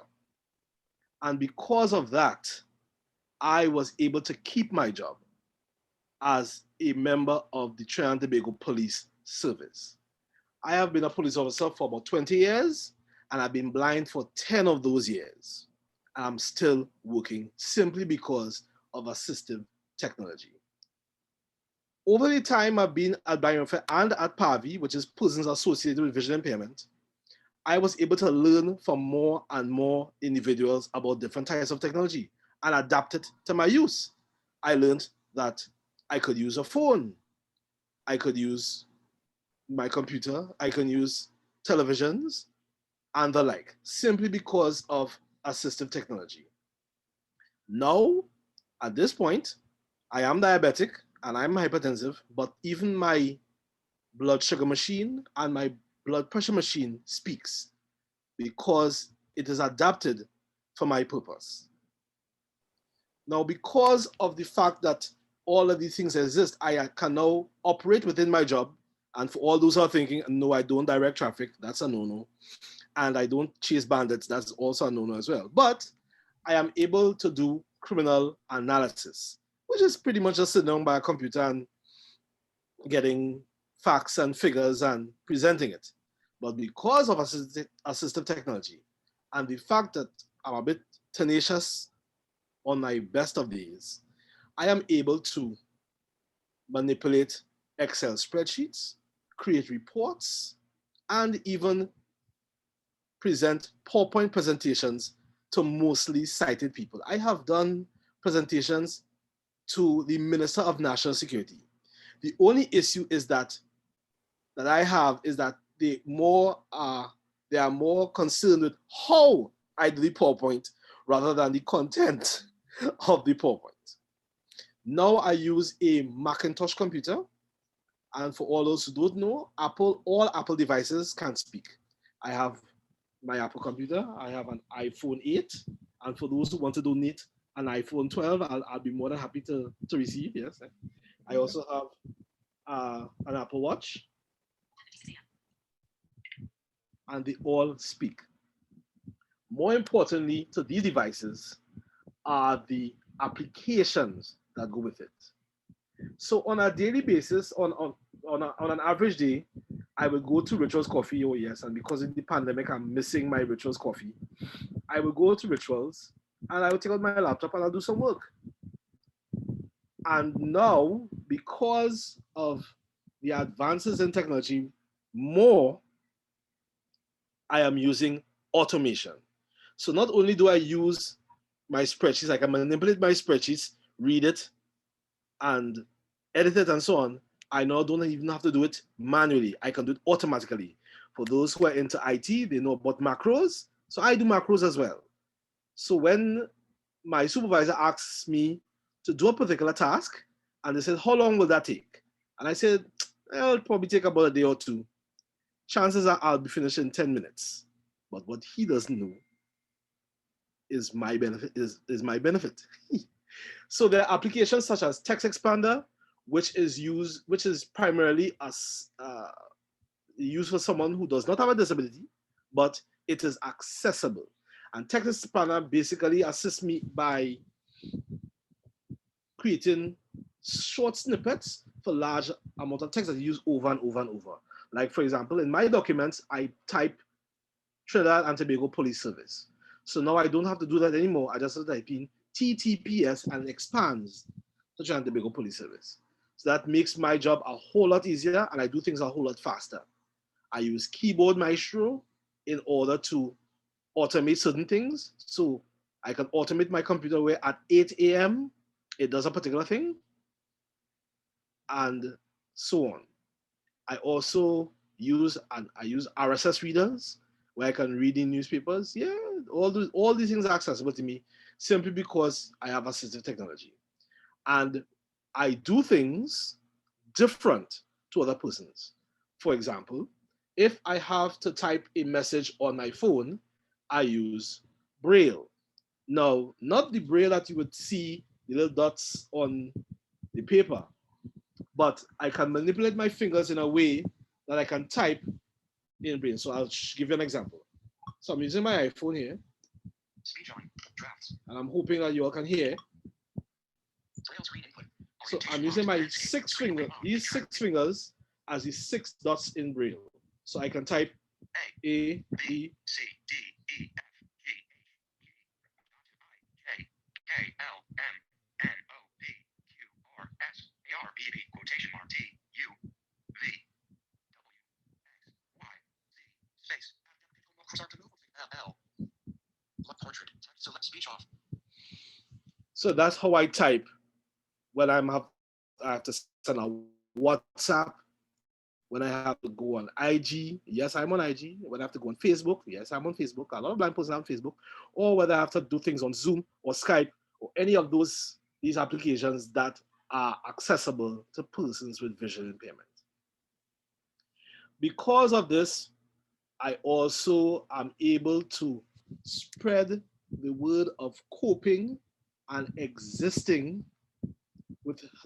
for persons who have visual impairment, not just coping, but excelling in spite of your disability, and in some cases because of a disability. Because I am blind, I do not have the distraction of sight. So I can do multiple things at the same time as long as I can hear it. I would usually use a Bluetooth keyboard, and the Bluetooth keyboard is paired with my laptop, my phone, and my desktop at work. And I constantly switch from my laptop to my phone just using my keyboard. As a matter of fact, because of assistive technology, I had a conversation with a friend of mine, Brian Rodriguez, who is hearing impaired. So this may sound like a joke, but let's go. A blind guy and a deaf guy walk into an airport, which is basically what happened. Brian and I went into an airport and there was no Wi-Fi. So we couldn't communicate via WhatsApp. So all I did, I took my laptop, put it on his lap, then I took my Bluetooth keyboard and I just opened a Microsoft Word document. And every time he typed a question or he typed something, I go to the next line, I type another one. So he sees what I type, but I hear what he types. So we were able to have a long conversation about his children and my children and all these other things, and actually pull a crowd of persons who were like, wait, what are they doing? But we were just happy and content with just communicating simply by using assistive technology. AT is a game changer for people with disabilities, especially for those with vision impairment. And now, with the pandemic, where everything is basically, they are promoting this remote working from home, it works for me quite fine. Presently, I'm at home. My children are using their laptops in their various classes, and I'm at home doing work from here because my job is primarily documentation and so on. And it's so nice that the people where I work would call me and say, listen, we need a couple of lines to complete a document because you write well and we can't do without you. It feels so good as a person with a disability that people who do not have disabilities actually need you. And as the presenter before had said, we just want to be quote unquote normal. We are not aliens or monsters or things like that. We want to be treated just as much as the other guy, but we need assistance, not sympathy. There is a difference. So these are the things that I use with respect to my job. I'm a father of 3. I'm able to monitor all my children's work in Google Classroom because that is accessible as well. I'm able to listen to all the different projects and assignments that they have and check to make sure that they're not doing what they're not supposed to be doing, because trust me, when you have children, you have a vision impairment and you feel that the children will understand and they will feel sympathy for you and not misbehave, trust me, that is not the case. They will find all kind of ways to get one over you. So you have to be on top of things. In this pandemic, a person with a vision impairment is more likely to be infected if they're outside because we tend to use our hands, so we have to be extra vigilant with the washing of hands and the wearing of masks and so on. But as it is now, as everything is more remote and technology-based, I'm in a good place. And I'm hoping that persons with visual impairment can also be in a good place, especially for those who are students. Students need to understand that they can go as far as their mind will allow, not just boxed in by the way how society views them. And like the presenter before, I have the same issue where people shout at me. Sometimes I'll go into a taxi and the persons will shuffle away because apparently they think blindness is a communicable disease like COVID, which is not true and doesn't even make sense, but you know, that's how it goes. And children, especially children with disabilities, need to understand that they can go as far as their mind allows, and I'm hoping and I'm praying that the persons on this particular format will understand that assistance is needed. I remember in 2008, was it 2000? No, it was 2013. I spoke to a young man from university, a young man named Jesse Saitu. And before the money became accessible with the tactile impressions, he created an application that could, you just have to point your phone's camera at money and it identifies it. One guy in university, very soft-spoken, and all I did was walked into UE, spoke to some persons at a particular part in the university, and I was like, do you make apps? And he said, yes. Can you make an app for blind people to identify money? And he was like, you all need that? So sometimes we as persons with disability need to advocate and explain what we want. And hopefully with that collaboration between persons with and without disabilities, we can get there. And as I conclude, and I really enjoy answering questions at the end of the segment, as I conclude, I leave you with this statement for you to ponder. A person who does not have a visual impairment has 5 senses, but they primarily use one, which is sight. They focus a lot on sight. A person with a visual impairment has 4 senses, but because we do not have sight, we use 4 more. We use 4 a lot. We use the 4 senses a lot more. So, if a person with visual impairment has 4 senses, and they use all 4, but a person without a visual impairment has 5 senses, but they primarily use one, which one of us is really disabled? Thank you.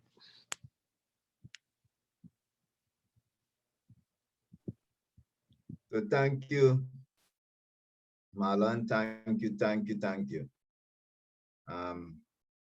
Your last question you posed there really made even I myself thinking that I am also talented, considering that I'm only focusing mostly on one sense. So it's really thought-provoking. So I appreciate your personal experience, you know, the fact that yourself and Miss Ribeiro could have brought personal experience to this webinar, and that is so important. So you actually, like, you are the heartbeat of let's say your presentation, because you are really talking from your heart, your experiences, and you also showed us how you can overcome. And that is the essence of it, as a person with disability, overcoming. And as you rightly said, you realize now that persons without disabilities are depending on you. So really, a well done presentation by all our presenters. It was really enlightening. And at this time, we will head straight into the question and answer segment. Of course, a few persons posted some questions, but I was expecting a little more questions. But also, we'd go through some of the questions and then we'd ask people to raise their hands and we'll entertain some questions, because Mr. Pario, of course, you are very interested in answering some questions. So someone asked, how affordable is assistive technology? Derek Ramdat asked that question. Currently unmuted.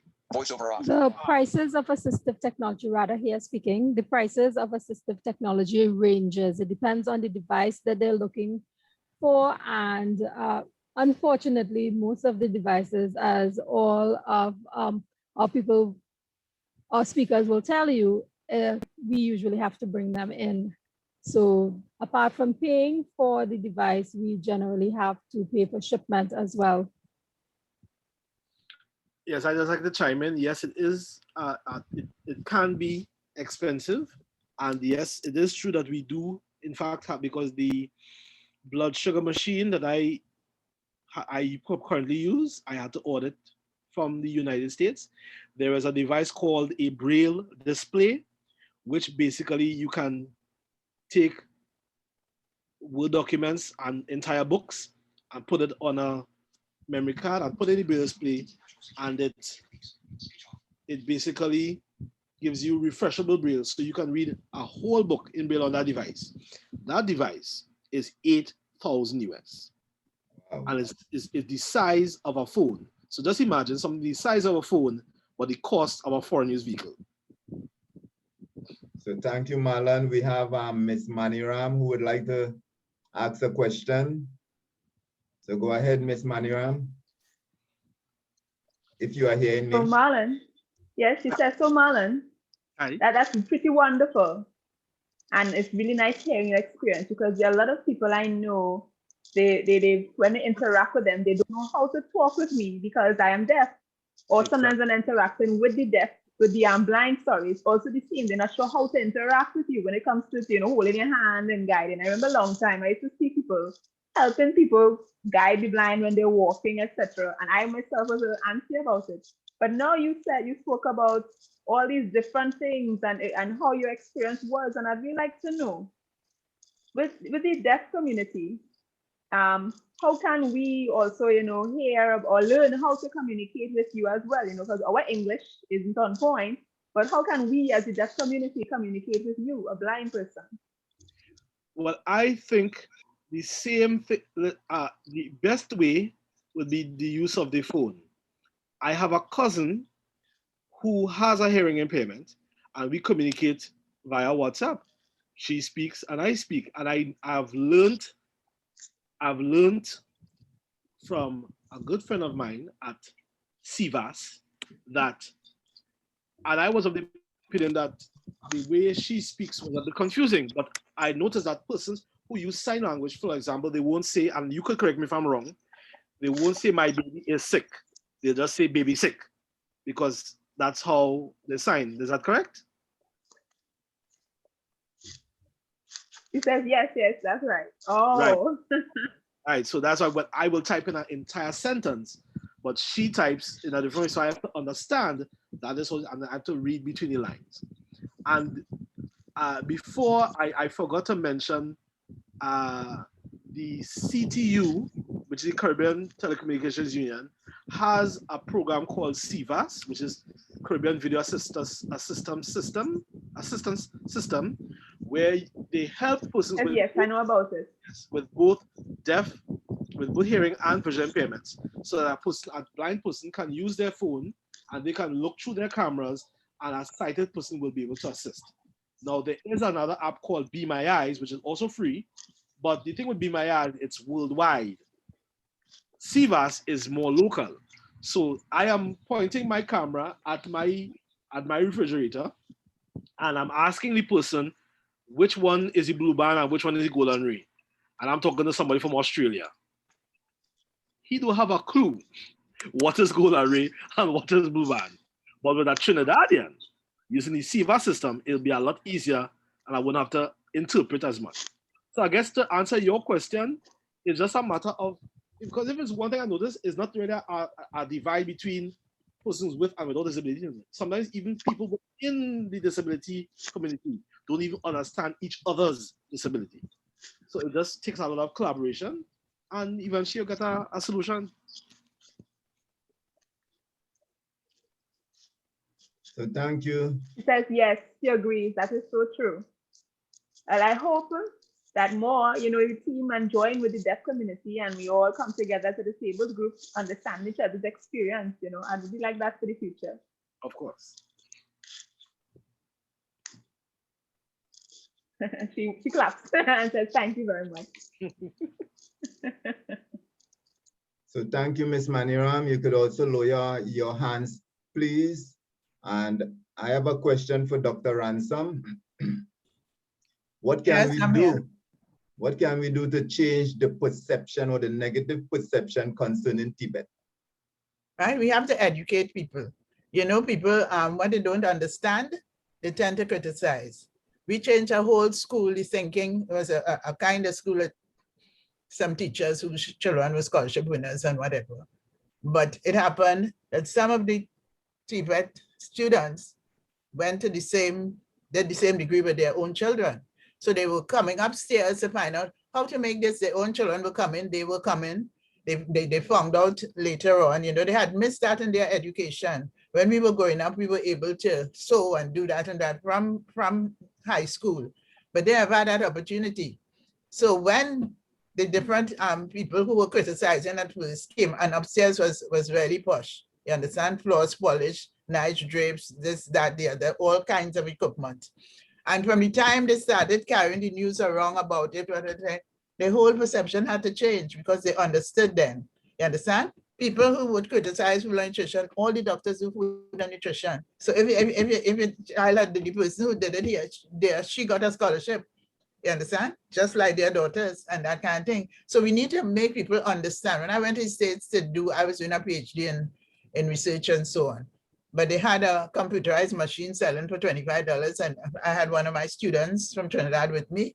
We bought the machine and we think, and when we pose, and when you pass on the corridor, all the white letters, oh, you all have the nicest clothes. Some little thing we saw, big thing, because we know how to do that. Where people buying things all over the place. We know how to do that. Something with a zipper would spoil and they would sell that $200 dress for $25. You just buy it and change the zipper. So we taught people all that. When I was coming home, I gave her the machine, the girl from St. Lucia, because she learned how to sew and she developed that and she was going home in St. Lucia. Her husband was doing a PhD there, she was doing an undergraduate. And she was going home with a lot of knowledge that we taught her and that kind of thing. So we have to go around and let people understand, because the words seem to translate something there because they don't understand it. They don't know what it entails and they don't know how much you can earn more than some of those professors from being, you know, having that skill. When we went to high school, the principal told our parents, everybody must leave here with a skill, and we did. You understand? So that's the kind of education. I still do it. I still talk about it in the university. There, you have this and that and the other. I know how to sew. I know how to do any pass and thing. I made it. You understand? I leave them standing up there, dream about it, you know? Lovely, life skills, life skills. So we'll take a question by Derek Ramnath and then we'll follow by Dr. Skerrett. Hi, good morning, everyone. Before I ask my question, I just want to say congratulations to all the speakers for this morning so far and to the coordinators of this seminar. You all have done a remarkable job. Thank you all very much. I'm very much interested in the assistive technologies, and I'm listening to both Mr. Pariaho and Ms. Ribeiro. And from what I'm gathering so far is that, yes, you have to source your assistive technologies on your own, and basically, and it costs a bit. I mean, 8,000 US is not chump change, right? I am thinking of our students in our schools and the fact that many of the students there will possibly not be in a financial place to have such technologies available to them. Actually, this is a combination of things, right? Also, the fact that hearing the talks this morning, I'm realizing just how far advanced assistive technologies have come. I don't think that many of us in schools know these things, right? So I am wondering, what will the Ministry of Education be doing to assist with re-education concerning these assistive technologies? I am wondering if there are organizations in Trinidad that assist students with sourcing these technologies. Right, and again, great job, everyone. I totally am enjoying this session this morning. Thanks. So thank you, Derek. You could also lower your hands, and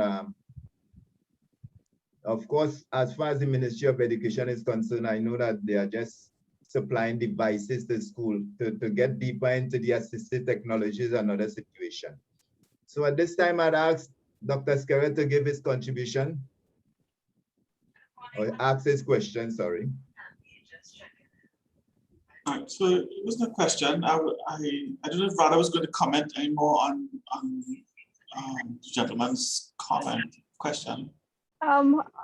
Mrs. Scarrett, I really can't speak to what the Ministry of Education is doing. I can speak to what YTEP has available and what we can do, but I don't have that information to be able to share, so I won't want to comment. Thanks, though. All right, my comment was just to add to what Marlon mentioned about CVAS.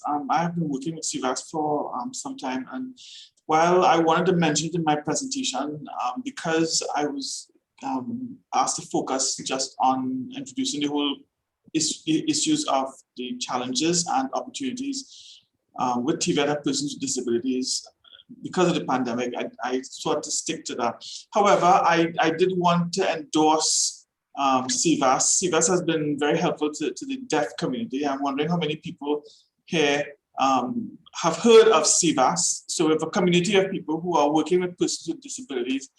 And I'm wondering if I could ask you to use your reactions button and give me a thumbs up so I can see if you have heard of CVAS before today, before Marlon mentioned it.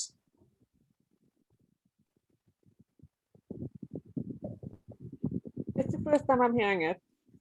I'm glad I'm going to look more into it. Great. All right, and I'm not seeing very many other individuals with a thumbs up from the stream. So CVAS is really an excellent app. It allows, as Marlon illustrated, and I have actually provided guidance to people on CVAS who are blind, visually impaired, and to a lot more people who are deaf and hard of hearing, who have needed to communicate with people in the ministry, with businesses. So I know that CVAS works, and it's something that persons who are in TVET may want to explore, especially now that we're working remotely and you may need an interpreter. So it's something that you'd want to take advantage of. So Dr. Scarrett, before you leave, you had mentioned microcrediting. Could you just give us a little, clarify the term microcrediting in TVET skills during the pandemic? Yes, I was actually just thinking of, sometimes you want to apply to do a course or program, and that might take you a long time, but there are a number of skills that people can immediately find employment, especially now during the pandemic. Things like with cleaning, providing cleaning support.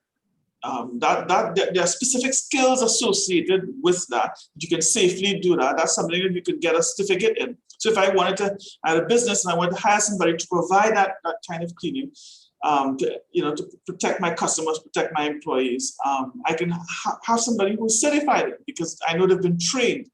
It might be some other kind of skill, in working with people who might need home care during COVID-19. And you require training for that. And TVET could provide that kind of certification so that you know if you need that kind of service. So that's what I meant by microcrediting. You can get credit for specific skills. That's something that TVET can really do in both the recovery process and even right now, where we need people with a range of skills. And we can't wait for them to go and finish a program.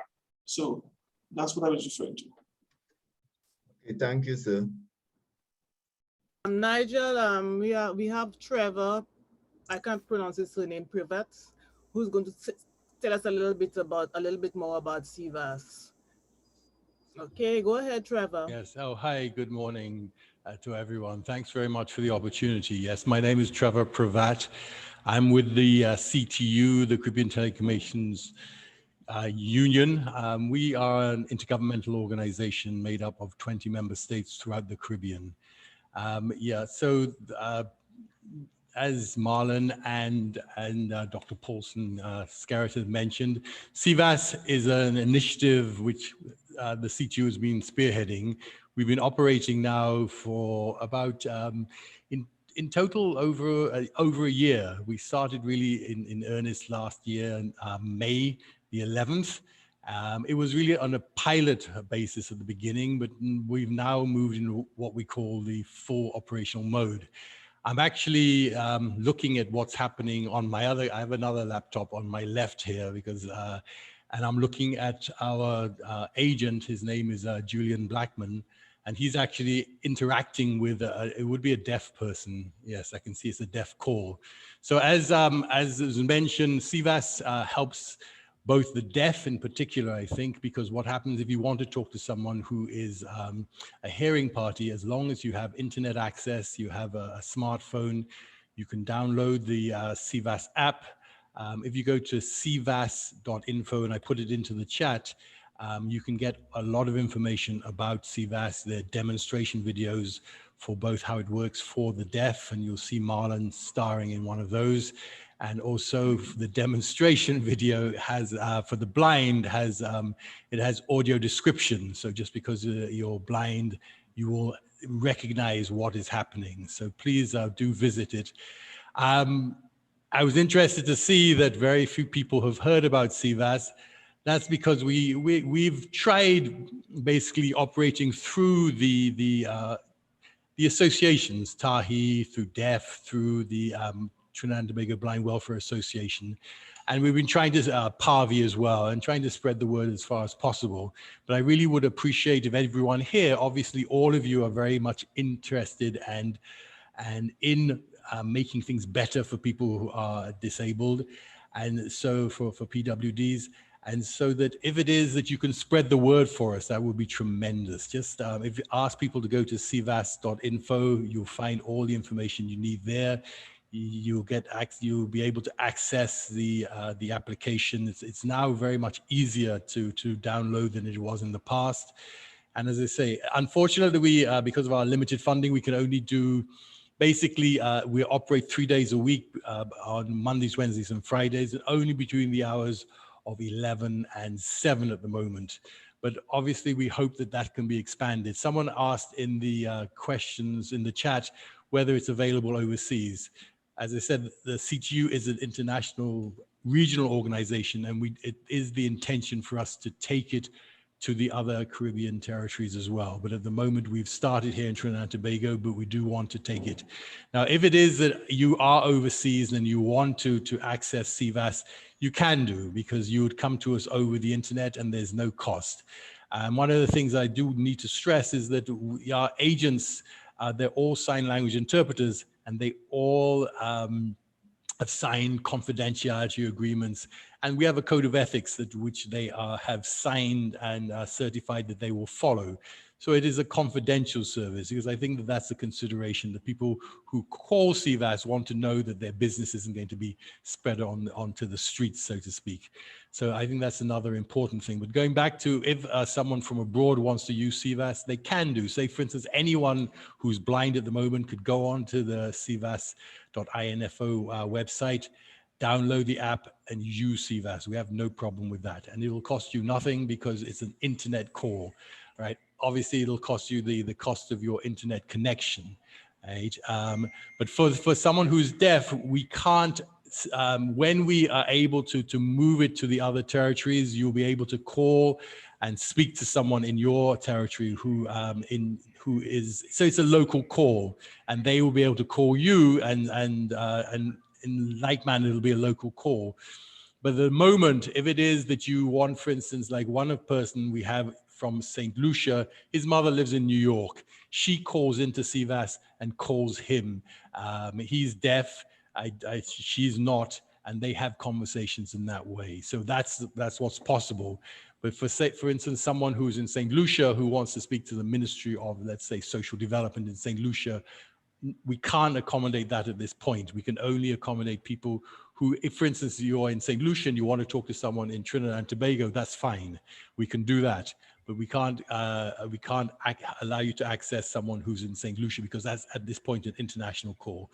Okay, so thank you very much for this opportunity. I'm actually sort of trying to manage 2 webinars at the same time. So let me not take up any more of your time, and thank you very much, and I hope everything else goes very well. Thank you. So thank you, Mr. Privat, for the information. I know it has been well received by each and every one of us. Thank you. So, Nigel, before we continue, I just wanted to continue with what Paulson was saying in terms of microcredits.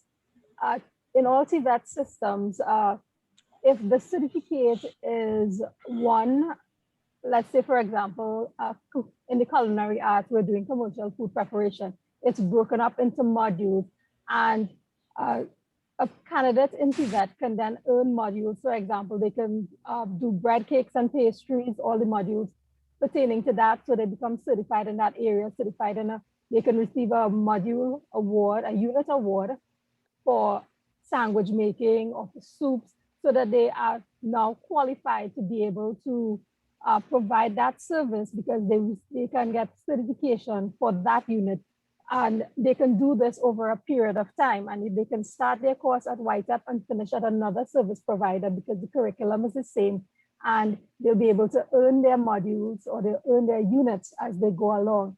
So as Paulson was saying, with the microcredit system, with the unit awards, someone can start a program 2 years ago, and if given their work scenario or whatever's happening in life, they can take as long as they need to be able to complete the entire CVQ by doing modules in the order that they need or in the order that it is offered. Okay, so thank you, Ms. Sugrim Singh. We have Ms. Moore, hands raised, and then we'll follow by Mr. Subran. So Ms. Moore, please. Hi, morning, everyone. I just wanted to say congratulations on this webinar. Very well done. I see Ms. Saram Singh jumped in to address the area I wanted to target, which was about the microcrediting, and she's right in terms of you do have these occupational standards that do allow for that, and the transference, even if the curriculum is not the same, if the end product is the occupational standards, then persons do have the opportunity for that microcredit arrangement that Dr. Skerritt raised. Also, I wanted to mention that, well, as a parent of someone with special needs and as someone in TVET, so Ms. Ramsing and Ms. Ribeiro raised the conversation earlier that really alludes to universal design for learning, where within the learning environment, whether TVET or the general education system, or sorry, I realized my mouth wasn't being seen. Within that environment, instead of simply developing programs or catering for assistive technology only for persons with special needs, if you allow it for all students, that way there is no stigma attached to it. Everybody has equal access to the same thing. And what you essentially start doing is normalizing certain things and removing some of the stigma. So as Ms. Ribeiro pointed out from her primary school experience, that the speakerphone didn't just help her, but it helped the rest of the class. If those things are included, just basic things, as a normal part of the classroom arrangement where each student, whether it's their preference or not, has access to things that will assist learning, it removes to me part of that stigma that it's only for this group and it's only for that group. Similar with the whole TVET conversation, I always say sometimes we purport this stigma by constantly having the conversations that it is a stigma. Because even with my children, the students I interact with, regardless of the levels, when you say to people, everything you do is technical and vocational, the fact that you all could do this seminar, it took a certain level of skills. The fact that you're a teacher, that you're an orator, that you're a writer, that you're a designer, that you're a doctor, that you're a driver, that you're a domestic worker, it's all actually the same thing. And it is sometimes by the conversations that we're having. So you have to speak into the universe what you want it to be. And we are constantly speaking that there's a stigma, but we should normalize the conversation, apply those universal designs and those universal principles that include everybody in everything. That little dip in the pavement that is really made for persons with wheelchair. The average person, so Mr. Pajero, I may be pronouncing his name incorrectly, but he would have pointed out that certain things just become normal. You don't take for granted, like the WhatsApp. You use it for, it was made for one thing, but some people are not aware what it was originally made for. They just use it. So that little dip in the pavement, a lot of persons don't know what it's there for. They just think it's now a normal, natural part of the arrangement. But in the concepts of universal design, it was made for one group, but it serves everybody, mothers with prams, bicycles, persons who don't want to walk under the level. So I think we need to broaden that conversation on universal design across TVET and across the general education system. And you know, CAS, the Center for Applied Special Technologies, they have a fantastic framework that speaks to representation in terms of what we're bringing into the classroom to support, whether it's TVET or otherwise, that speaks to how people can express the work. So when you're giving assignments, instead of just focusing on the written, if someone chooses to write, they write. If they choose to voice, they voice. If they choose to draw, they draw, right? And you just have the rubric set up so that everybody gets to communicate and reflect in a way that suits them. And then we start normalizing all these conversations about special and group and so on. So that's just my contribution, but great presentation so far, so thank you. So thank you, Ms. Moore. And the whole concept that things we should have this universal concept and, you know, really dismiss the narrative, as she said. So I now ask Mr. Sobran to make his contribution.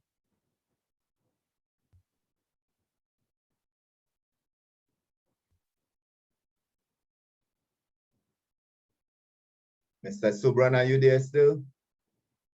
Unmute your mic and put your video on.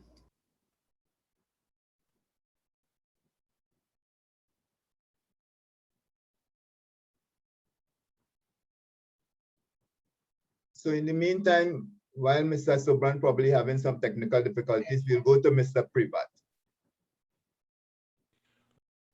Thank you again, Chair. I just wanted to add, and I forgot this, was that TAT, the Telecommunications Authority of Trinidad and Tobago, and I'm not sure how many people have heard of what's called the Universal Service Funds. So they have a fund which will allow people to, allows them to help. It's really to sort of, I suppose, access for all, that sort of thing. Initially, it would have been just really telecommunications access, but it's really what they're trying to do is do things like national broadband, you know, bring national broadband access to everyone in Trinidad and Tobago. But they also, they have been very supportive of the CTU's CVAS project. And also what they've done, they have a complementary initiative where they offer subsidized handsets to people who are disabled to get handsets. So if you contact TAT, and if you know someone who needs a handset, they can get it subsidized. It's up to, they'll pay basically 10% of $600, sorry, 90% of $600. So you have to put 10%, but if you want to buy a more expensive handset, that's okay, but they will only contribute $540. So that is something that I would like also people to be aware of. And the other thing, you know, someone was making a comment about, I think that one of the things that the disabled community, the people with disabilities need to do is very much they need to come together because the power is in the numbers. You know, one of the things I find is basically, I consider myself very much an outsider to all of these communities, but I've been involved in this quite a long time now, and I've gotten to know it much better, and my eyes have been open to a lot of things that I've seen. But if the communities could come together, and, you know, there should be, I think there's a combined disabilities association here in Trinidad and Tobago, but that's what you really need, because if there's a powerful combined disabilities association, you go to the Ministry of Social Development, you go to the Ministry of Education, and you make your voices heard in that way. But if it is, there's all these splinter groups, you're going to be much less powerful. So one of the things that I'd like to suggest, and this is Trevor Pravat speaking, not the CTU speaking, is that that's one of the things that the people with disabilities communities in Trinidad and Tobago need to do to come together to be much more powerful. One of the things, for instance, that I was made aware of is in the Ministry of Education, and maybe I'd ask Dr. Scarrett to talk to this, or maybe someone else who knows a bit more about it than me, but they're changing how they have what you call interpreters for kids in schools. So kids in school who are deaf, They have, at the moment, they have people who come in as interpreters to help them. But what's happening, they seem to be moving away from that to just having special assistants or something like that. And that's going to be to the detriment of the kids in school. So I'm not sure if someone else who is here could speak to that more than I can speak to it, because that again is something that the communities need to come together to say that's not the way to go.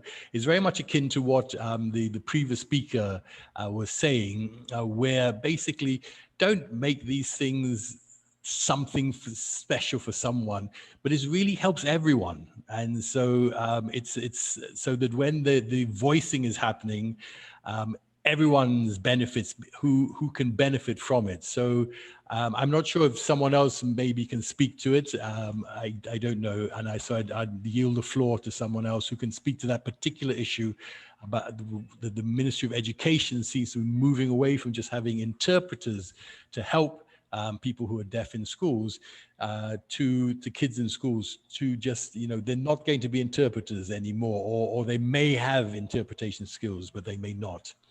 Okay, so again, thank you very much. And I really implore everyone to let people know about CVAS. I'm sure all of you know someone who's deaf, someone who's blind.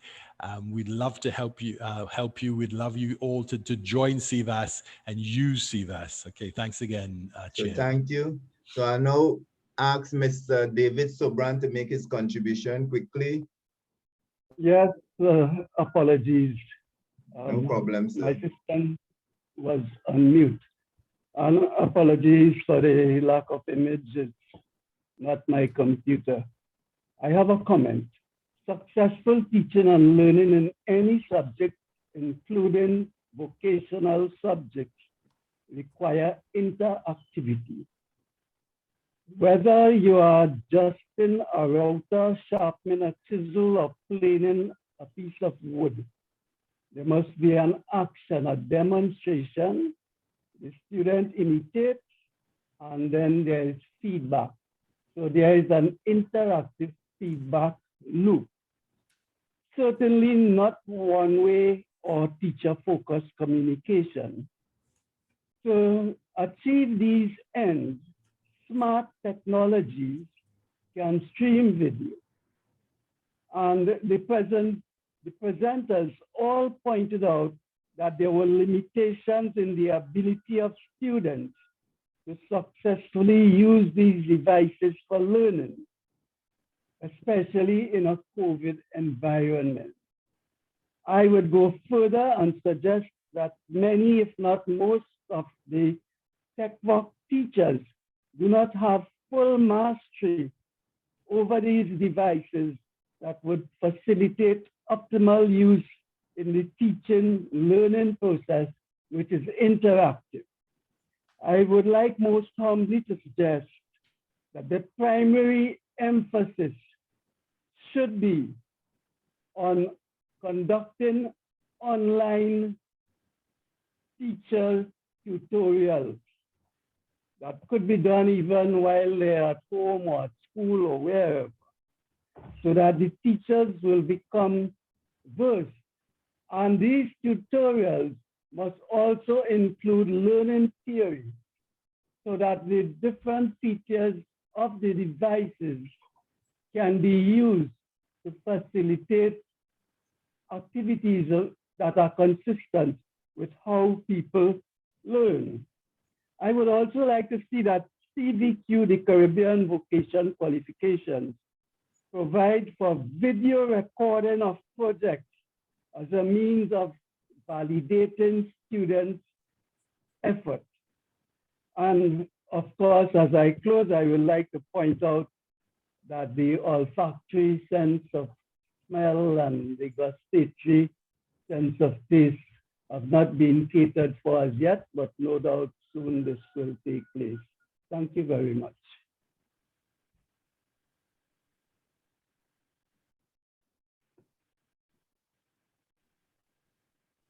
Nigel, you're muted. Unmute your mic. So thank you, Mr. Sobran. And as I was saying, we are in the situation where teachers, students, we are all adjusting to this remote learning. And training, of course, will be ongoing. So at this time, I'd like Ms. Tricia Giles to make a comment. Good morning, everyone. I would certainly want to bring to the table the role of TVET in the development of assistive technologies.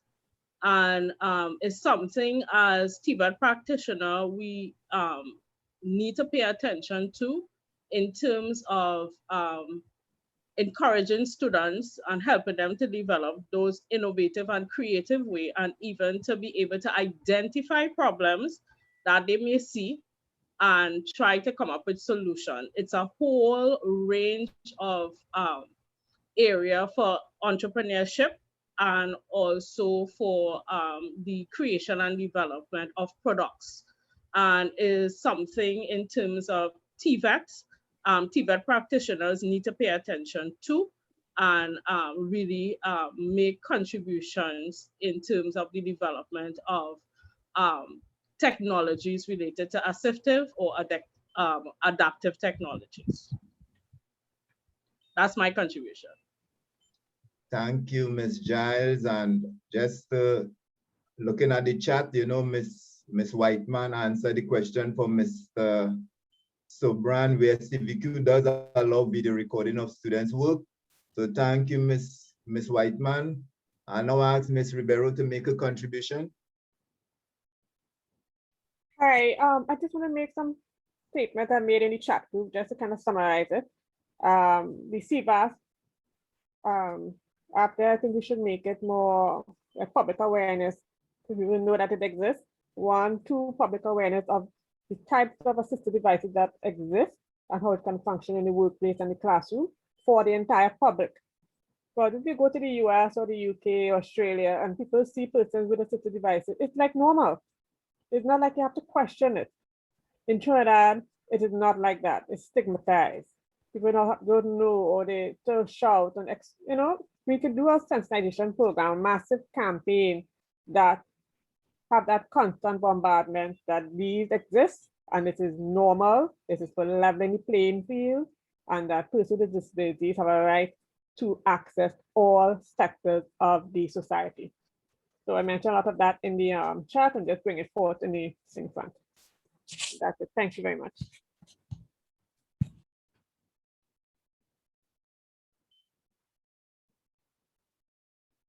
So thank you, Ms. Ribeiro, and Trevor, thanks for your comment in the chat also. Any other questions?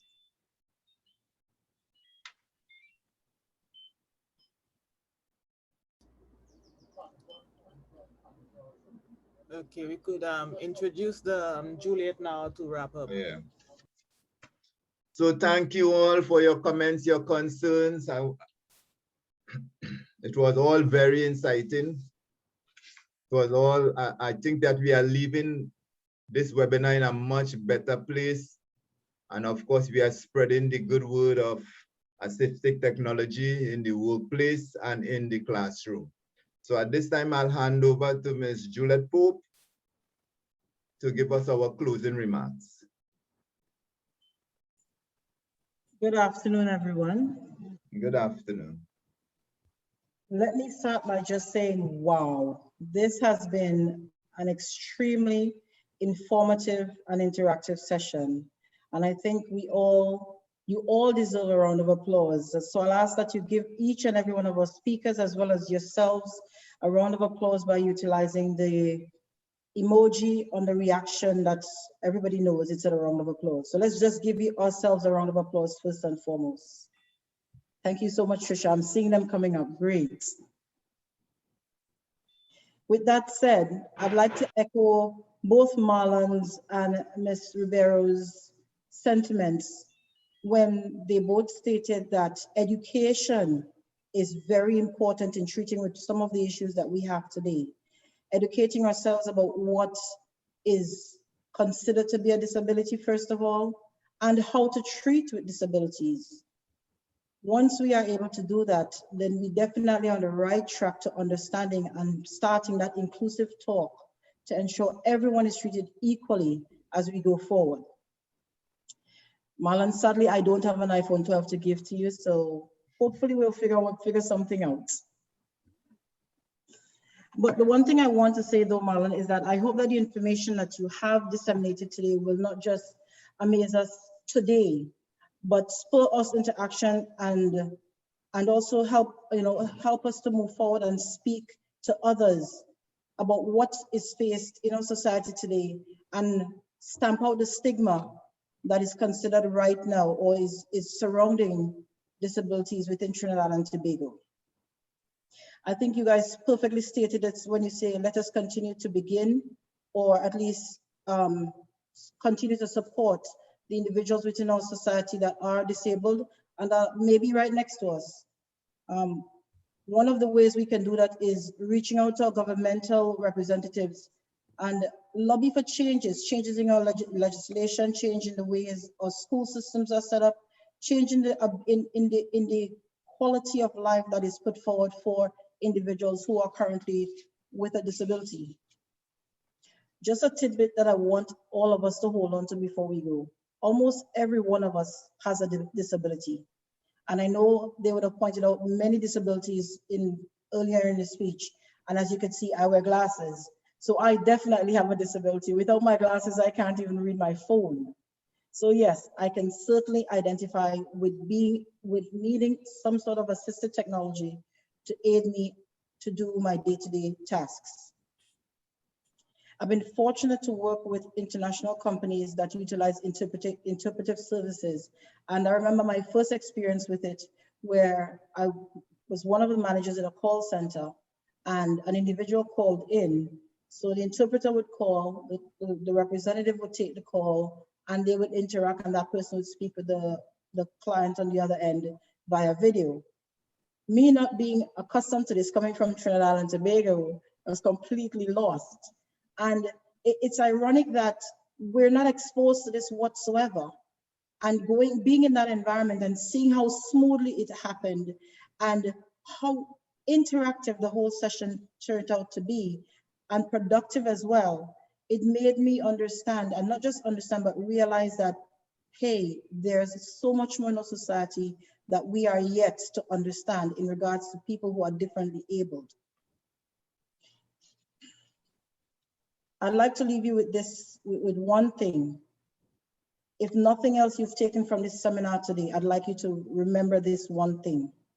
When you meet someone who's differently abled or disabled, if you want to call them that, see the person first. They're humans just like you. They're human just like me. See the disability after. Understand that they're people. They have feelings, they have emotions, they have dreams, they have desires just like you do. And think about how you would feel should the tables be turned and you were put into a world that didn't understand what you were about. So when we're going out there, understand that we all have to be inclusive. We all have to be understanding of the other person, and not just understanding, but tolerant of the person. With that said, I thank every one of our speakers today. I thank every one of our participants, and I compliment you for being here and being part of this webinar. I hope you remain a part of our sessions as we go forward. And I hope that today's session, along with all the others we've had, gives you information that you can take back to your legislatures, take back to your governmental representatives, and lobby to ensure that everyone has the ability and the opportunity to live equally as fulfilling a life as you or I do. With that said, thank you very much.